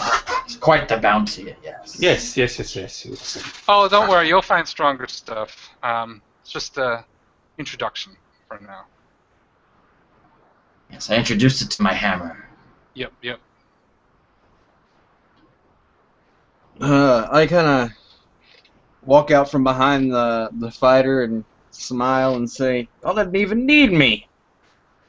Good thing I'm here though, just to watch your backs." Kind of takes his short swords and puts them back in the sheath.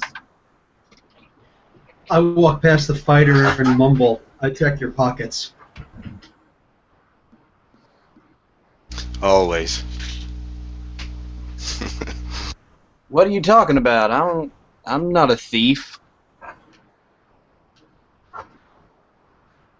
He's not that kind of rogue. Yes. Well, that's good to hear. At least you got more honor than that druid over there attacking poor defenseless sleeping animals. Well, I was hoping that we could sedate the animal and perhaps make it our comrade, but it seems No, I that said not you, the druid.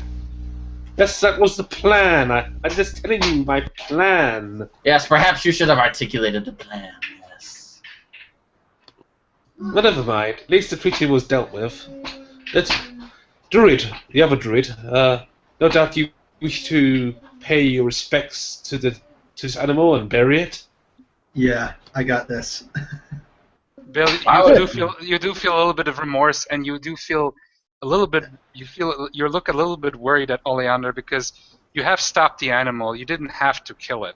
You know, you could have even set it out in nature, far away from you, or even try to, talk to it or something. Why would you bury such a beast? It is an insult to nature. I'm not going to bury it because it is the natural cycle that something will come along and eat it. But I'm just going to go over and kind of whisper a little something and walk away. And I'm going to go find some healing salves for my face so it doesn't scar too damn bad. Yeah. I'll also swallow 6 good berries and bring myself to full. Okay. Yeah. Quick question. So, Yep. are we the only ones that survived the crash? You haven't seen, you haven't seen anybody else. As you searched the wreckage, you could find the mangled corpse of the gnome captain, as he was really close to the furnace, like charred. And you can find some remnants of the count's clothing, but it's in like a pool of blood. But you're kind of guessing it's possibly not from that he survived the crash, but then something else has grabbed it. Well, I'm going to go over and I'm going to claim some of the goods that we were taking, since I feel that there's no survivors. We were going to take some of the ale and the food. Okay, you can find just by looking a little bit, you can find 3 bottles of ale, and you can find a bunch of food. You can take at least, I would say, 20 rations if you wish. Write those down because I will be asking you guys if you have rations, because Okay, you I will. you will need to eat and drink. Yeah, speaking of which, I still have enough good berries left for the rest of the party. So I'm going to give each person 1. So that sates hunger for 24 full hours. Nice, very good, very good. Wow, that's amazing. Like I'm just flabbergasted at this point. Like I'm probably I'm in awe. I've never seen anything like it. Well, you have seen magic before, so, but maybe not druidic magic. No, never, nothing like this. I'm used to like hocus pocus kind of junk. Oh, people know that there's real magic out there, like magicians and druids. So that's not unknown. Mind you, you'll feel satiated, but you could, of course, still eat more. The fighter, for instance, being as big as he is, I'm 6'5", but I'm only 220 pounds. I don't know about that. 280 pounds. Damn, you're a big SOB. But what do you call It's JJ Watt, basically. You're gonna want it. JJ Nice. Watt's like 288. Yeah, you're probably gonna want 6'5". to. Nice. But yeah, you could, of course, eat more, but nourishment-wise, you're good for the day. But I'm also going to relay to the party what I learned, that it seems like it was a guided thunderbolt from one of the mountains close by. It seems as though maybe some deity or some really powerful, I don't know about a wizard, but maybe another druid, had called lightning down somehow from the mountain. And that's how we went down. Evil mages always throwing lightning around like it's toy. I'll deal with it myself. I promise you that. What's funny is that lightning, that kind of lightning from a wizard usually comes from their fingertips or from a staff of some sort, but this actually came from the sky. So it was either a much more powerful druid than I, or it was a god of some sort. The god of snakes has seen fit to strike down this strange flying bird with no wings. Yes.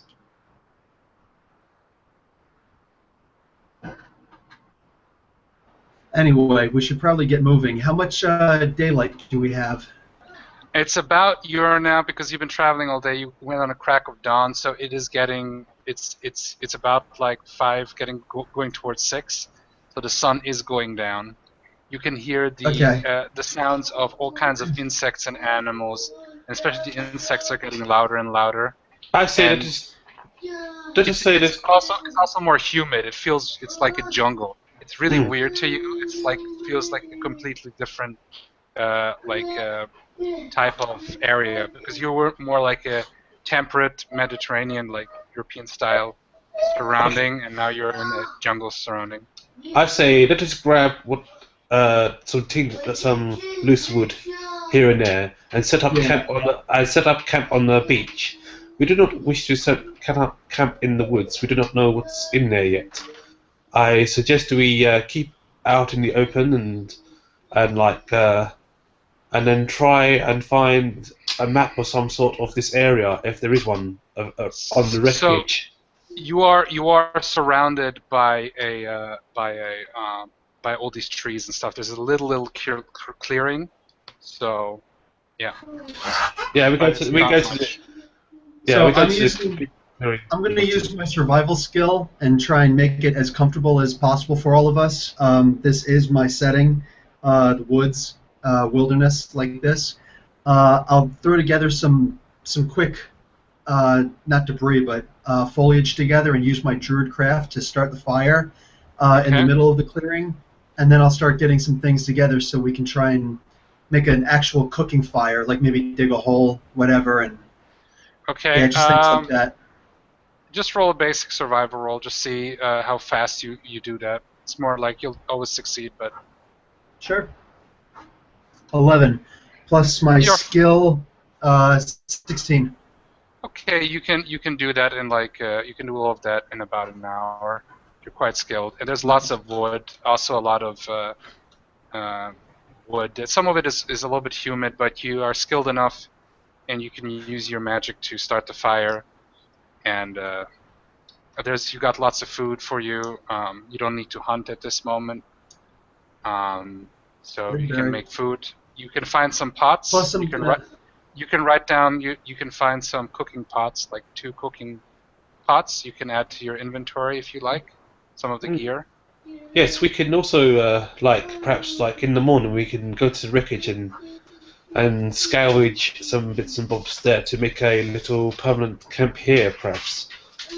Also, we might try and smoke out the ground. Yes. Also, we need to find a map of this area, perhaps as well. No need for a map. I got an eye for landmarks, and I kind of look around. What kind of notable features are there in our immediate vicinity?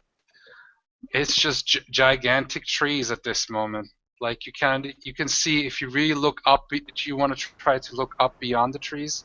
You have to go a little bit up on the trees, then you can see the mountains. They're really tall trees, and you can see the mountains. You have you have an ability to find what your directions are. To the north, you have the wall, which is the mountain range surrounding everything. To the south, from all that you can see, is just jungle at this point. And so yeah, Okay, so and so I would know that we came from the south, right? you've South. come from the north. You came from the north. Okay. The village was right on the northern edge of the wall, which is Okay. the northern part of the valley. So And we're you've facing actually, south. yeah, you passed. Actually, the village was right next to one of the tallest mountains, and which is called the Big Tooth or the Big Horn. And you passed that one, and you crashed. You came from the north, and what you can tell is you went from a northwestern direction down, and then Okay. you crashed basically. What you can see is kind of the middle of a big jungle. Okay. So we went southeast. Is that correct? Yeah, yeah. Everybody roll an intelligence check, please. Okay. Just basic intelligence check. An impressive 1. Yes. Yeah. 7. I got a 13. 6. Wait, Joey, you got a 7? Okay. Yes. Bill, what did you got? And David, I got a 5. 5. I Okay. got a 6. Wow, it's all low. We are So all so getting Samuel, you got a 6. I got a 13. 13. Okay. David. I got a 5. Oh, 5. Okay. Okay, Samuel, you're the only one that comes to mind because you're thinking that you remember just before you crashed, the Count has shown you a book about the area from possibly the only person who has ever come out of the valley, which had a small map that he was showing to you at. Okay. Okay. Awesome. So I'll just kind of give them a general layout of the land and let them know. Wait. You gotta find the map first. You gotta find the map. You only remember seeing the book, Oh, okay. so the journal of this guy. Well, then I'll let them know that I saw the book and that it could possibly be in the wreckage, Okay. or it could be gone and lost forever. If you want to search for it, it's up to you. Yeah. But at any rate, I do agree that we should set up camp and wait for morning. Maybe the light will bring us some better luck. Okay. You set up a nice camp. You use some of the materials from the trees and some of the wreckage to build a little place, like little tents. And yeah, it's a pretty nice camp. I guess So- I guess we do watches. I got dark vision. I can see in the dark up to 60 feet. The two dwarves, I believe, too, right? Yes, I do. Yes. Yes. Yeah. Sean, did you see my Facebook message? Yeah, 1 second. Let me check. Sorry. Here we go. I am blind in the dark, so if y'all want to watch, then y'all can do that. I'm just gonna have to trust y'all. Yeah. Or you could watch with me in my hut, Adri. She laughs at you. I told you, my plate is not to be touched by men. Well, I have friends that can make things happen for you. Got your message. Got your message. Bill. So she just plays. He sits down on the rock and does her first watch. Okay. Give me one moment here. Okay.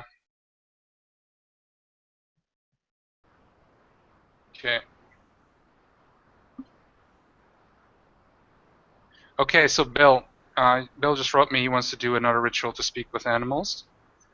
And go ahead and you do the ritual. And you have a small kind of a bird, kind of a tropical bird appear to you. And so we'll just roleplay it out as, yes, what do you want? Toucan Sam. I'm looking for to see if there are any any unnatural structures around. You see, my friends and I have landed here. We're looking for any houses or castles or anything built by humanoids, or if there's a place where humanoids have congregated or where they travel often. Kind of looks at you and like is a bit confused. You mean man mounds? Yes, those. There's old man mounds and some not so old. There is people who walk on 2 feet. Yes, they hunt us. Some are small and have fur. Some are bigger and not have fur, but put feathers in head and wear all kinds of weird things. And then there are really scary ones. You go to southern area where the sound of the wind blows. Well, he doesn't say it like that. I'm trying to. He says it very primitively, but you get the gist of it because he's not really that intelligent. I'm translating from Toucan. Yep, Toucan, yep. The language of Fruit Loops. Yep, Fruit Loops, yep. Okay. Anything else, good bird?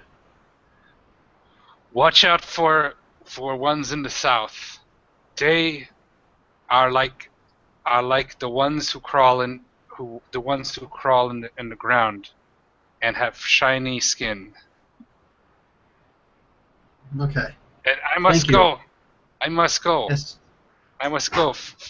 Flying lizards come, and he flies away. Right now?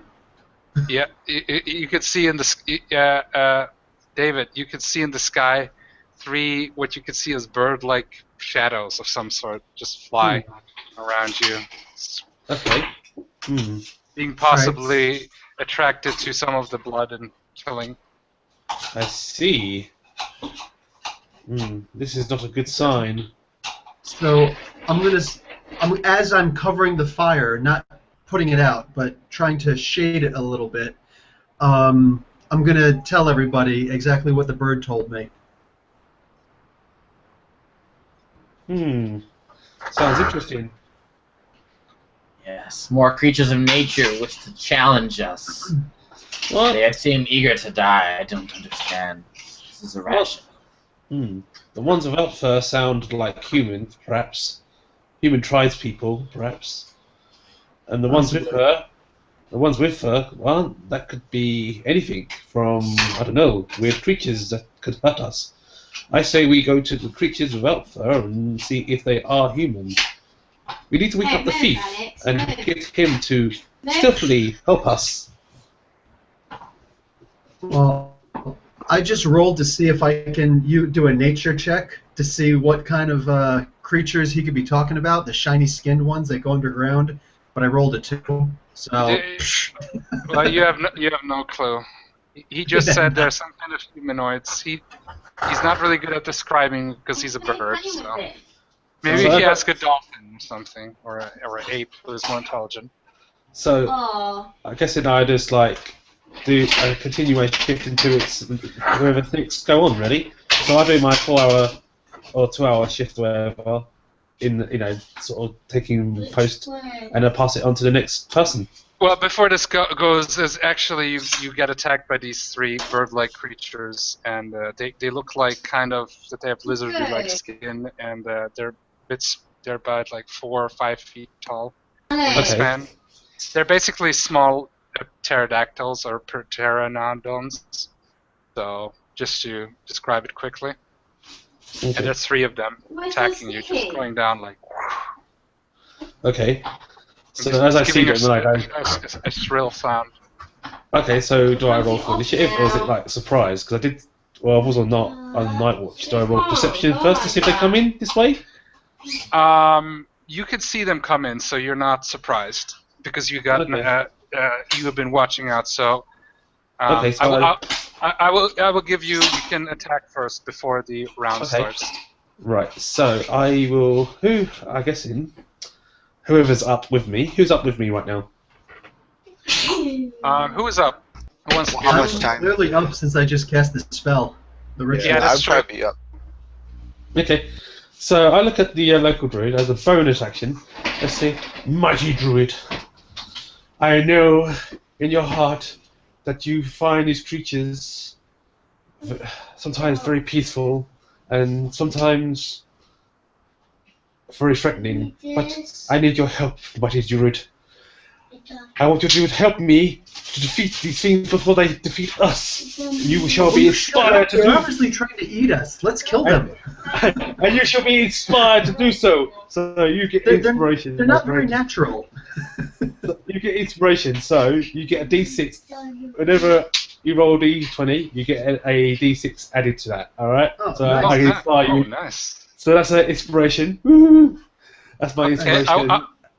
As a bonus. That's my bonus action. That's a bonus action. Okay, apologies, sorry. Yeah, because it is a bonus action. Because what happens, the way it works is you do your inspiration. It's not like it's part of my charisma thing. I can only cast it as many times as my Christmas bonus. So my Christmas bonus, right, is 3. So I can cast it 3 times a day.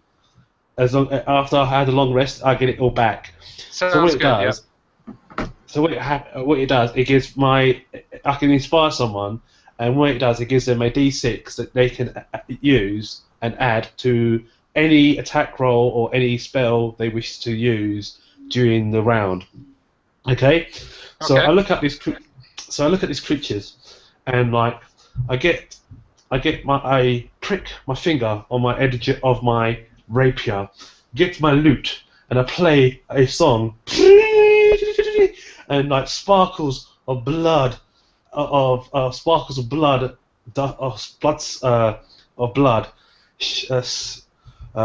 from the lute, and falls down on them, and I say, "Begone, vicious creatures, from where you came from, and they shall be blamed." And the spell cast is blame. And what does it do?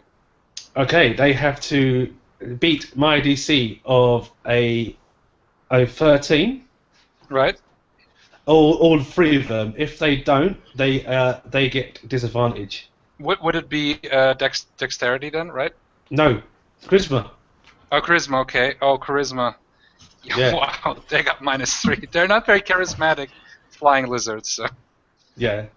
So that's they got a beat, and your charisma is My AC? charisma DC. I think my charisma 13. 13. Yeah, Okay. 13. Yeah, 13. Yep. Okay. The first one is a -1. You got to roll the 2. The second one, actually he beat it. He rolled a 16 and he got a 13. And the last one he didn't make it either. So both are at disadvantage except the second one. Yep, and I can roll whenever they attack me. I can roll D4 against you, and that D4 gets subtracted to your attack roll. Okay. So let's You make even things even worse. There you go. Yep. Let's roll initiative, okay, guys? Okay, I'm gonna roll quickly for 3 guys here. Okay. Let me see. Woohoo. I got 14. If they have disadvantage, then they have to also roll twice for initiative, right? No. No, okay, initiative is different, right? You're right. Okay, I remember now. It's been a while. Sorry, guys. I'm appreciating that you're helping me because sometimes you get what I'm saying. Okay, what is your guys' initiative? Oleander has a 20. 20. Okay, nice. I have a 14. Okay, you got a 14. Nice. Otto has an 6. 8. 6. Go ahead. Otto has an 8. An 8. Okay, so that was and 6 for Ander. 6 for Ender. Okay, it's the second time you got a 6. And Bill. Bill got a 9. Okay. 9 for Bill. Okay. So it's Joseph's turn. Go ahead. Oleander would see these strange flying creatures flying to their doom as the tiger or panther had done before. How far away are they? They're about now, they're just flying down, so they are about 60 feet in the sky at this moment because they're just coming down at this moment. Alright, can I ready a spell cast for when they get in range? Okay. Okay. So when they're enraged, you're right, the spell automatically. Yes. Okay, good. Yeah, good. So the first one that gets into the range. And the range is? It's 10 feet. 10 feet. Okay, fine. Just want to know. Okay, so you ready your spell? Which spell is that? Poison spray. Poison spray. Okay, nice, sweet. Okay, that was your turn. Now comes the first pterodactyl. So he comes down and do your poison spray. Does he have a saving throw of some sort? Reflex It'll save? be a con saving throw with minus D4 from Bane. Okay, and he's got disadvantage, so everything is against him. Yep. I don't think they get disadvantage from that spell, but I'll go with it, I guess. Oh no, okay, yeah, right. There's no this. It's a D attack rolls, right? So, It's just minus D4 on his saving throw. Okay, that's a he rolled a 7 in total with the minus. All right, that is a failure, so he takes. What am I doing? He would take an impressive 1 poison damage. As you see Oleander hack and cough in his throat a little bit, and he goes to spit up poisonous bile, but apparently his throat was clogged with a few rabbit bones, and it looks more like vomit spitting out of his mouth as the disgusting scaled creature is covered in a thick layer of just disgusting digestive juices that do very little harm. Okay. Those rabbits. That rabbit got its revenge. Oh. There's a lot of puke in this session. I like it. David, it's your turn. Okay, so right. Okay, so I pulled out my let's see. I can't do anything else. So right. Do they understand common, these birds? Actually, he was coming down. So he was coming down to attack him, but then he got stopped in his tracks by the poison spray. So now one bird at least is in range for you if you want to do close combat. Okay, so she gets out her rapier and she goes, aha! And cuts into one of the birds. Okay, roll attack. Okay. So 13 plus my dex, because it's a rapier, 13, 14, 15. 15 I got. You just made it. Okay. You roll your damage and then describe Okay. the impact. Alright, how much does the rapier do? I think 1d4 plus something. Might be wrong here. Rapier? Yeah, rapier. Is a 1d8 plus your dexterity. Oh, Yeah, 1d8, right. yeah. Okay, I'm thinking of 1d8. dagger. Okay. Right, 7, 8, 9. So it's 9 points of damage I do to this bird. Okay, nice. And So she just pulls up the rapier and swings at its beak or its face or its type thing, the biggest area, or wing or whatever, and cuts into its feathers and bit of its blood comes out and gushes.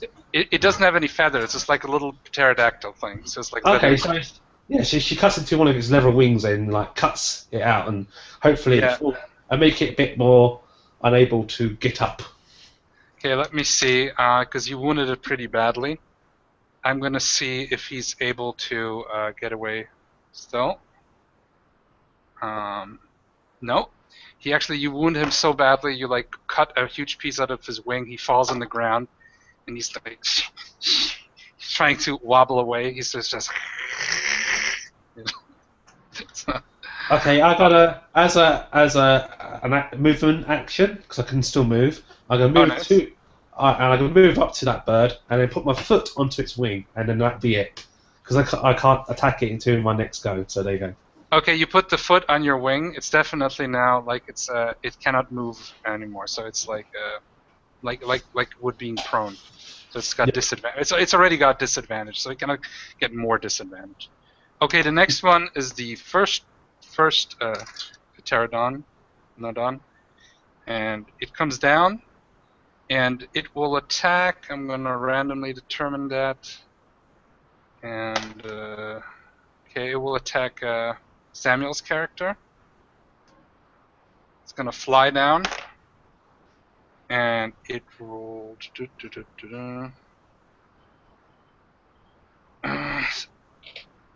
Yeah, it's at 17.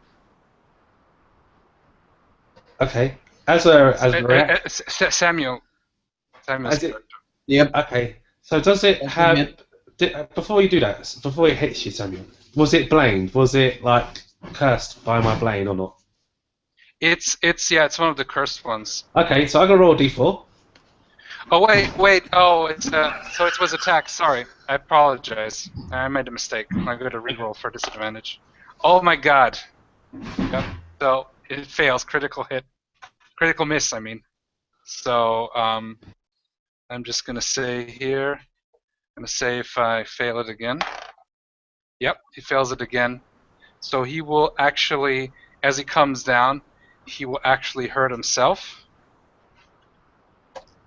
He's gonna fall down on the ground and hurt himself with 6 damage. So yeah, sorry about that. Yeah, disadvantage, right? Disadvantage. So 6. So yep. Okay, it's on the ground now. Yeah. So, but it's not wounded that bad that it cannot fly at this point. So, but it would have to use its next round to get up again because it's like fell down like. Poof. Okay, now the next turn goes to David. Already had my turn. Oh yeah. Oh wait, you it was your turn. Sorry, now it was the thing, and now it's Bill. Bill. You got the right one, baby. So let's see. I get plus 1d4 to my attack with that bardic inspiration. No, you get 1d6. You roll a d20, and if you wish to, you use it whenever you want. So if you roll really well, you don't have to use it. Just you get 10 minutes to use it. I'm going to need it now, even though I only rolled a 1 extra. But 9, 10, 11, 12, 13, 14. So does a 14 hit one of these little flying lizards? Yep, it hits them. Fantastic. Well, it's a vine whip. So nice. I like it. Let's see what I got here. 3, just 3 damage? Yeah, all I do is 3 damage, but I'm going to, what do you call it? I pull up a single blade of grass, hold it in my hand, like brandishing it with my shield out, pull back, and as I pull back, it expands into this huge, like, vine with, what do you call it, razors on the end, almost like a big feed me Seymour, flies forward and snaps at this, the remaining airborne bird. Okay. Does 3 points of damage. How long does the vine whip go? Is it at least, because it's 60 feet in the air? 30 feet. 30 feet. Oh, really? Yeah, I think it's only 30 feet. You know what? You know what? That's fine. I'll be nice. He's been already diving down, so he's in the range. We'll just make it like that. I'll be nice because I like the description. Yeah, no, it's fine. Because they were diving down already, so by this time You should be in range. I got you. So- I should still write down So, the distance just to make sure. yeah. Just to make sure, because with flying creatures, it's important. Because with other ones, you can run in forward. So you grab Right, him. and it is 30 feet. So you grab him, and he is a medium beast. So you can pull him towards you. Does he roll a strength check, right? If I remember correctly. Attack hits. Takes 1d6 piercing damage. No, automatically comes. There's no. Okay, automatically. Yeah, there's no saving throw. Yeah. Okay. So How much? 10 feet closer. Three damage, right? Yeah, 3 damage and 10 Okay. feet closer. He's closer now. He's now in 20 feet at this moment. Trying to Awesome. fly up. He's like panicking because he doesn't know what the hell is going on. Nice. And he's just they can hear the screech like wee, like kind of screech. Like weird screech. Okay. Kind of like a lizardy birdie weird screech. Okay. So and now we got Samuel and then Ender. But Samuel first, yeah. Okay. So, did something attack me, or am I still asleep? You've been waked up. They're pretty loud, the commotion, so you're Okay. up and going. Okay. So, I just kind of look around. Are there any on the ground currently? There's 2 on the ground, and 1 is being held by the thorn whip from Bill, and he's still in the air, but he's being pulled closer down. 1 is really wounded. 1, David's character Ariel, has the foot on the wing. The other one is on the ground, somewhat wounded, but still flight capable. You can see that immediately, even in this twilight light. Well, in the rush of it all, I'm gonna just quickly, as I walk over to the one that's injured pretty badly and on the ground, I'm going to take my short sword out and try and attack it. Go ahead and attack.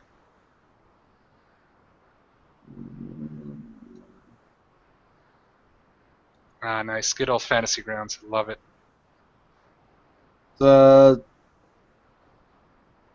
17 to hit. Yep, that hits. That hits clearly. 8 damage. Piercing. Okay. So you're attacking the most wounded one, the one that is Ariel not has under the the foot foot. on. The one that's not under the foot. Okay, the other one who is less damaged. Okay, 8 damage. Oh, nice, nice. Please Sorry. describe how it goes from 7 to -1 hit points. Please describe how you finish off this creature. So I just casually stride over there, pull out my short sword, spin it once, and slowly and swiftly just slam it against the neck of this creature, severing its head from its torso, and kind of look around and say, well, they shouldn't have attacked us either. I was trying to sleep. Nice. Okay. 1 is gone. Okay. Now that was Samuel's turn, and now it's Andrew Stormwind's turn. So the druid pulled the one that was dive bombing. He pulled it 10 feet closer. How close is it now? 20 feet at this moment. Okay, so then I'm going to just set up where in the line of its flight, and I'm going to hold my action, and I'm going to wait to attack it. Okay, nice. So you'll do an attack once it's in range. Okay, good. Or if it contacts me, I can probably still do my shield bash. Yeah. Okay, that sounds good. So I'll be ready with my shield to Okay. swat it. Like it a lot. So the next person is going to be Joseph again. Going back to the beginning. Next turn. Is there still one on the ground? One on the ground, really wounded. Okay. Oleander would see this creature on the ground, and he would see his time to strike. The dwarven druid would quickly rush over and open his maw yet again, as you could see this disgusting bile of horrible, just liquids forming in his craw, as you see him kind of retch and hurl out another spray of poison upon the felled creature as he attempts to inflict it with a deadly wound. Must make a Constitution saving throw. Okay, I'm gonna roll one. See, what does he have to get? So DC of 13. 13. Okay, let's see what he gets. Oh, he actually had luck. He rolled an 18, so he succeeds. So is the damage halved then if he succeeds? No, it takes none. Okay, then it just, as you try to puke on it, the creature, even though howled, is like, and it goes back to, and just yells at you with the screeching sound. And it tries to get away from Ariel's foot, but it just happens to just move just out of the way. And it's in quite a pain. Okay, now that was Joseph's turn. Now it's actually the third one, this guy's turn. That's actually appropriate. And he's got disadvantage, and he's going to try to attack Ariel, because obviously she's got the foot on him. So he's going to try to attack her. David, Okay. let's see what he gets with disadvantage. Oh, okay. Roll an 8 and a 7, so he's got a 7. Nope. Does nothing to me. Wait, he gets a +3, so that's 10, but I think that's also doesn't do anything, right? Nope. Does nothing. So he tries to peck at you, but he just... Do you have an armor on of some sort? Yes, I do. I have leather armor. Okay, he's just really weak, so he tries to peck, but he doesn't even get through the leather at all at this point, because he's just really weakened. And it just kind of glances off with... You don't even feel it. Okay, so that was his attack, and now... This is my go, I'm guessing? Yeah, it's your turn, yeah. Okay, so I get my... since it's... You're now... I will say, since you're stepping already on him, you'll be on an advantage. So I'm just going to get my dagger, my rapier, and then go into its chest and try and finish it off with my... Go ahead. You are on advantage, yeah. Oh, oops. I got a 16, 17, 18. Oh yeah, you definitely hit. Okay. Roll damage. 1d8. 8, 9, 10. I do 10 points of damage to it. Yeah, oh wow, it had 3 left. So it's like at -7. Please describe how you completely eviscerate this. So as she was like stepping onto its wing and holding this bird in place, she gets a rapier and says, "Here, boys, this is what happens to you if you mess with the wrong woman." And she stabs it right into the crotch area. That will surely send you a message. Wow, it's just eviscerates. It's dead. It like moves a little bit. Dead. Okay, so we got one less. Okay, now the next person is gonna be Bill. And I'm gonna go for another vine whip. Go ahead. So 18. 18. Okay. 18 to hit, and damage 1d6. I got yeah, a full 6. You got over 13. You got a full 6. Nice. Yeah, full 6 damage. So how much more does you bring him closer? Just another 10 feet. So now he's in. I would say he's now in 10 feet range. So. Cool. Well, by the way, the thing is apparently instantaneous. Yeah. So I will say that he's actually now in 5 feet range because he's been already falling down. So you just pull him even more in. So, okay. Can I do some kind of attack with my shield? I know I don't have shield bash advantage. But... I will say that Joseph, are you in range? Yeah. Yep. Wait, not Joseph. Was it Anders? Sorry, Anders Stormwind. Yes, I'm still waiting with my shield. So it's is 5 feet good for you? Yeah, I can attack within 5 feet. Yeah, then your saved attack activates now. Yeah. Okay, then we got to do a contest. You ready to strength contest, right? Yeah. 24. I rolled an 18 plus 1, so that's a 19, but you win. Okay, so I'm gonna knock it out of the air with my shield, and I'm gonna knock it prone. So it's on the ground as Bill is pulling it with the vine whip. And you guys are not giving them any quarter. So is it continuing my turn, or is it still Bill's? Your attack, your ready ability was Bill was the thorn whip, right? That was your action. Okay. So then I'm gonna knock it prone, and then I'm gonna attack it with my long sword. I'm just gonna say this is your ready to attack. So 19 to hit. yeah, you hit. 5 slashing. Nice. It was at 4 hit points left. It's at -1. Please describe how you finish off this creature. So as it comes at me, I just basically like swat it like a fly right out of there, and kind of in a downward motion, and hit it right to the ground. And then as it does, I come down right over top of it, right on its little tiny skull with my longsword, and slice it right through it. Nice. I like it. Combat is done. All of you get 30 XP, and all of you get an inspiration point. Well done, guys. Well done. So 30, did you say? 30, yeah.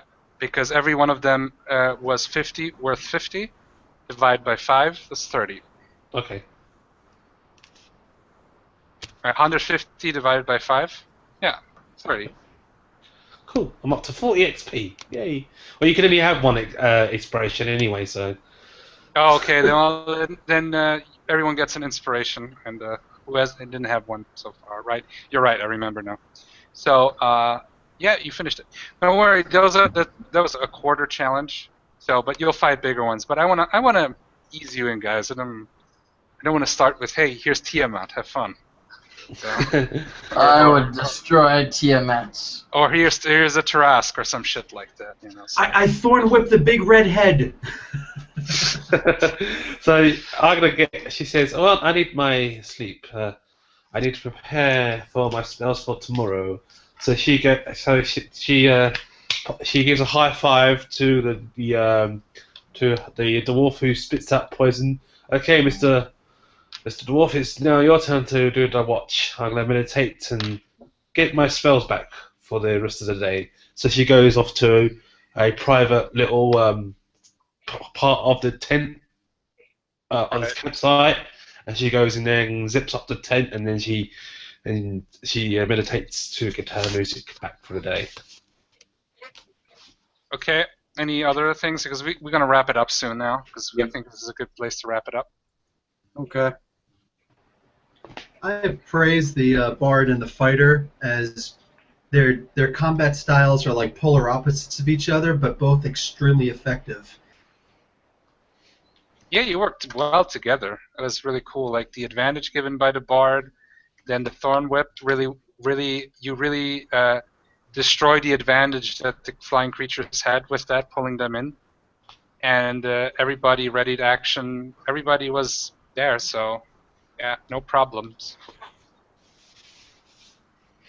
So as you go to sleep, is there any kind of final actions you want to do? Final words? Anybody else still? And just maybe make a roll to sneak into the private part of the tent. Go ahead, sneak But in. I'm playing. I wouldn't do that to you. It's I've fine. already But made it quite clear you're not into that. I was joking. David's character, I think she's got a pretty high passive perception. So Yeah. you got to be really good. You got to be a fucking ninja. Yes, it would be unwise to sneak into the Viper's nest. Yep. With a But ready. anyways, thanks for running, Sean. Yeah, I appreciate it. So, before one more thing for the adventure, as you're going to sleep, you can hear drums, menacing drums in the far off distance, and chants, Interesting. and you can see some fires in the. You can see some like fires, like as you some of you maybe look up and you go up in the trees and you can see a light source from the distance, from the eastern area. And you can hear some drums too, so there's definitely some form of humanoids. Ooh. But then you eventually go to sleep. So. Oh, I wish to do. Ah, man, I wish I could do that. That'd be awesome. What do you want to do? What do you want to do? Right, since I'm a bard and I know musical stuff, I wish to know if it's some sort of communication device they are doing. Oh, not bad idea. Do you have musical lore? No, but it is. I History. do have. I have. I do have on me. I do have in my entertainment in musical instruments. I got a lute, a flute, a violin, a pan flute, a horn, sort of thing. But I guess because I am a Well, bard. do you have any kind of history or any kind of Yeah, I lore? was just thinking, make like a history check based on Yeah, your skills. anything that would be something like that. History or Okay, insight, so maybe. insight then. Okay, I'm gonna do insight, so that'd be wisdom. Yeah, Okay. Right. and you get advantage on that roll because you are very knowledgeable about music. Yeah, awesome. Okay, roll. Ah, an 18. Okay, you definitely can say that it's not necessarily a communication device this time, but it is some kind of ancient form of ritualistic music that you cannot quite pin down. But it's definitely something that has been maybe mentioned, but it's really ancient, and that's all you can say at this point. Mm. I shall take note of what I do is I get out my pen or quail, sorry, feather, the old feather and quail, and start writing like bars of, bar notes, and No, it's okay. Yeah, you can write down tribal drum music. yeah, and I'll write down and I listen very carefully and write down like if it's a high note, I put Yeah, it where it yep, goes, yep. You can write down the song. That's no problem. You don't have to roll for that. and that's what I do. Okay, then you go to sleep, Yep. and we'll stop here. And yeah, I hope you enjoyed the game. And if you want, we can continue this because I think this is just the beginning Awesome. of a beautiful jungle adventure. If you are interested. So, Yes, I am. Yay. So, Yeah, definitely. any final thoughts from you guys? No, I thought No? it was Okay. I thought it was a really nice, awesome game. Thank you very much. Good game, good party. I need to reread a couple of things, but they're coming back to me, and I will. I was prepared. I got everything here, but there's always a couple of things you gotta clear up on your knowledge with the rules. But I like 5e. It's pretty good, pretty simple. So I didn't have any problems myself most of the time. So, and I thank you for helping me with some things that didn't go. You were really good players. And yeah, for the viewers, we'll stop recording now. And thank you for watching. If you've been watching, we had one viewer. And yeah, thank you for watching or for later. And for Nethmogl Bloom, fellow Beastians. So.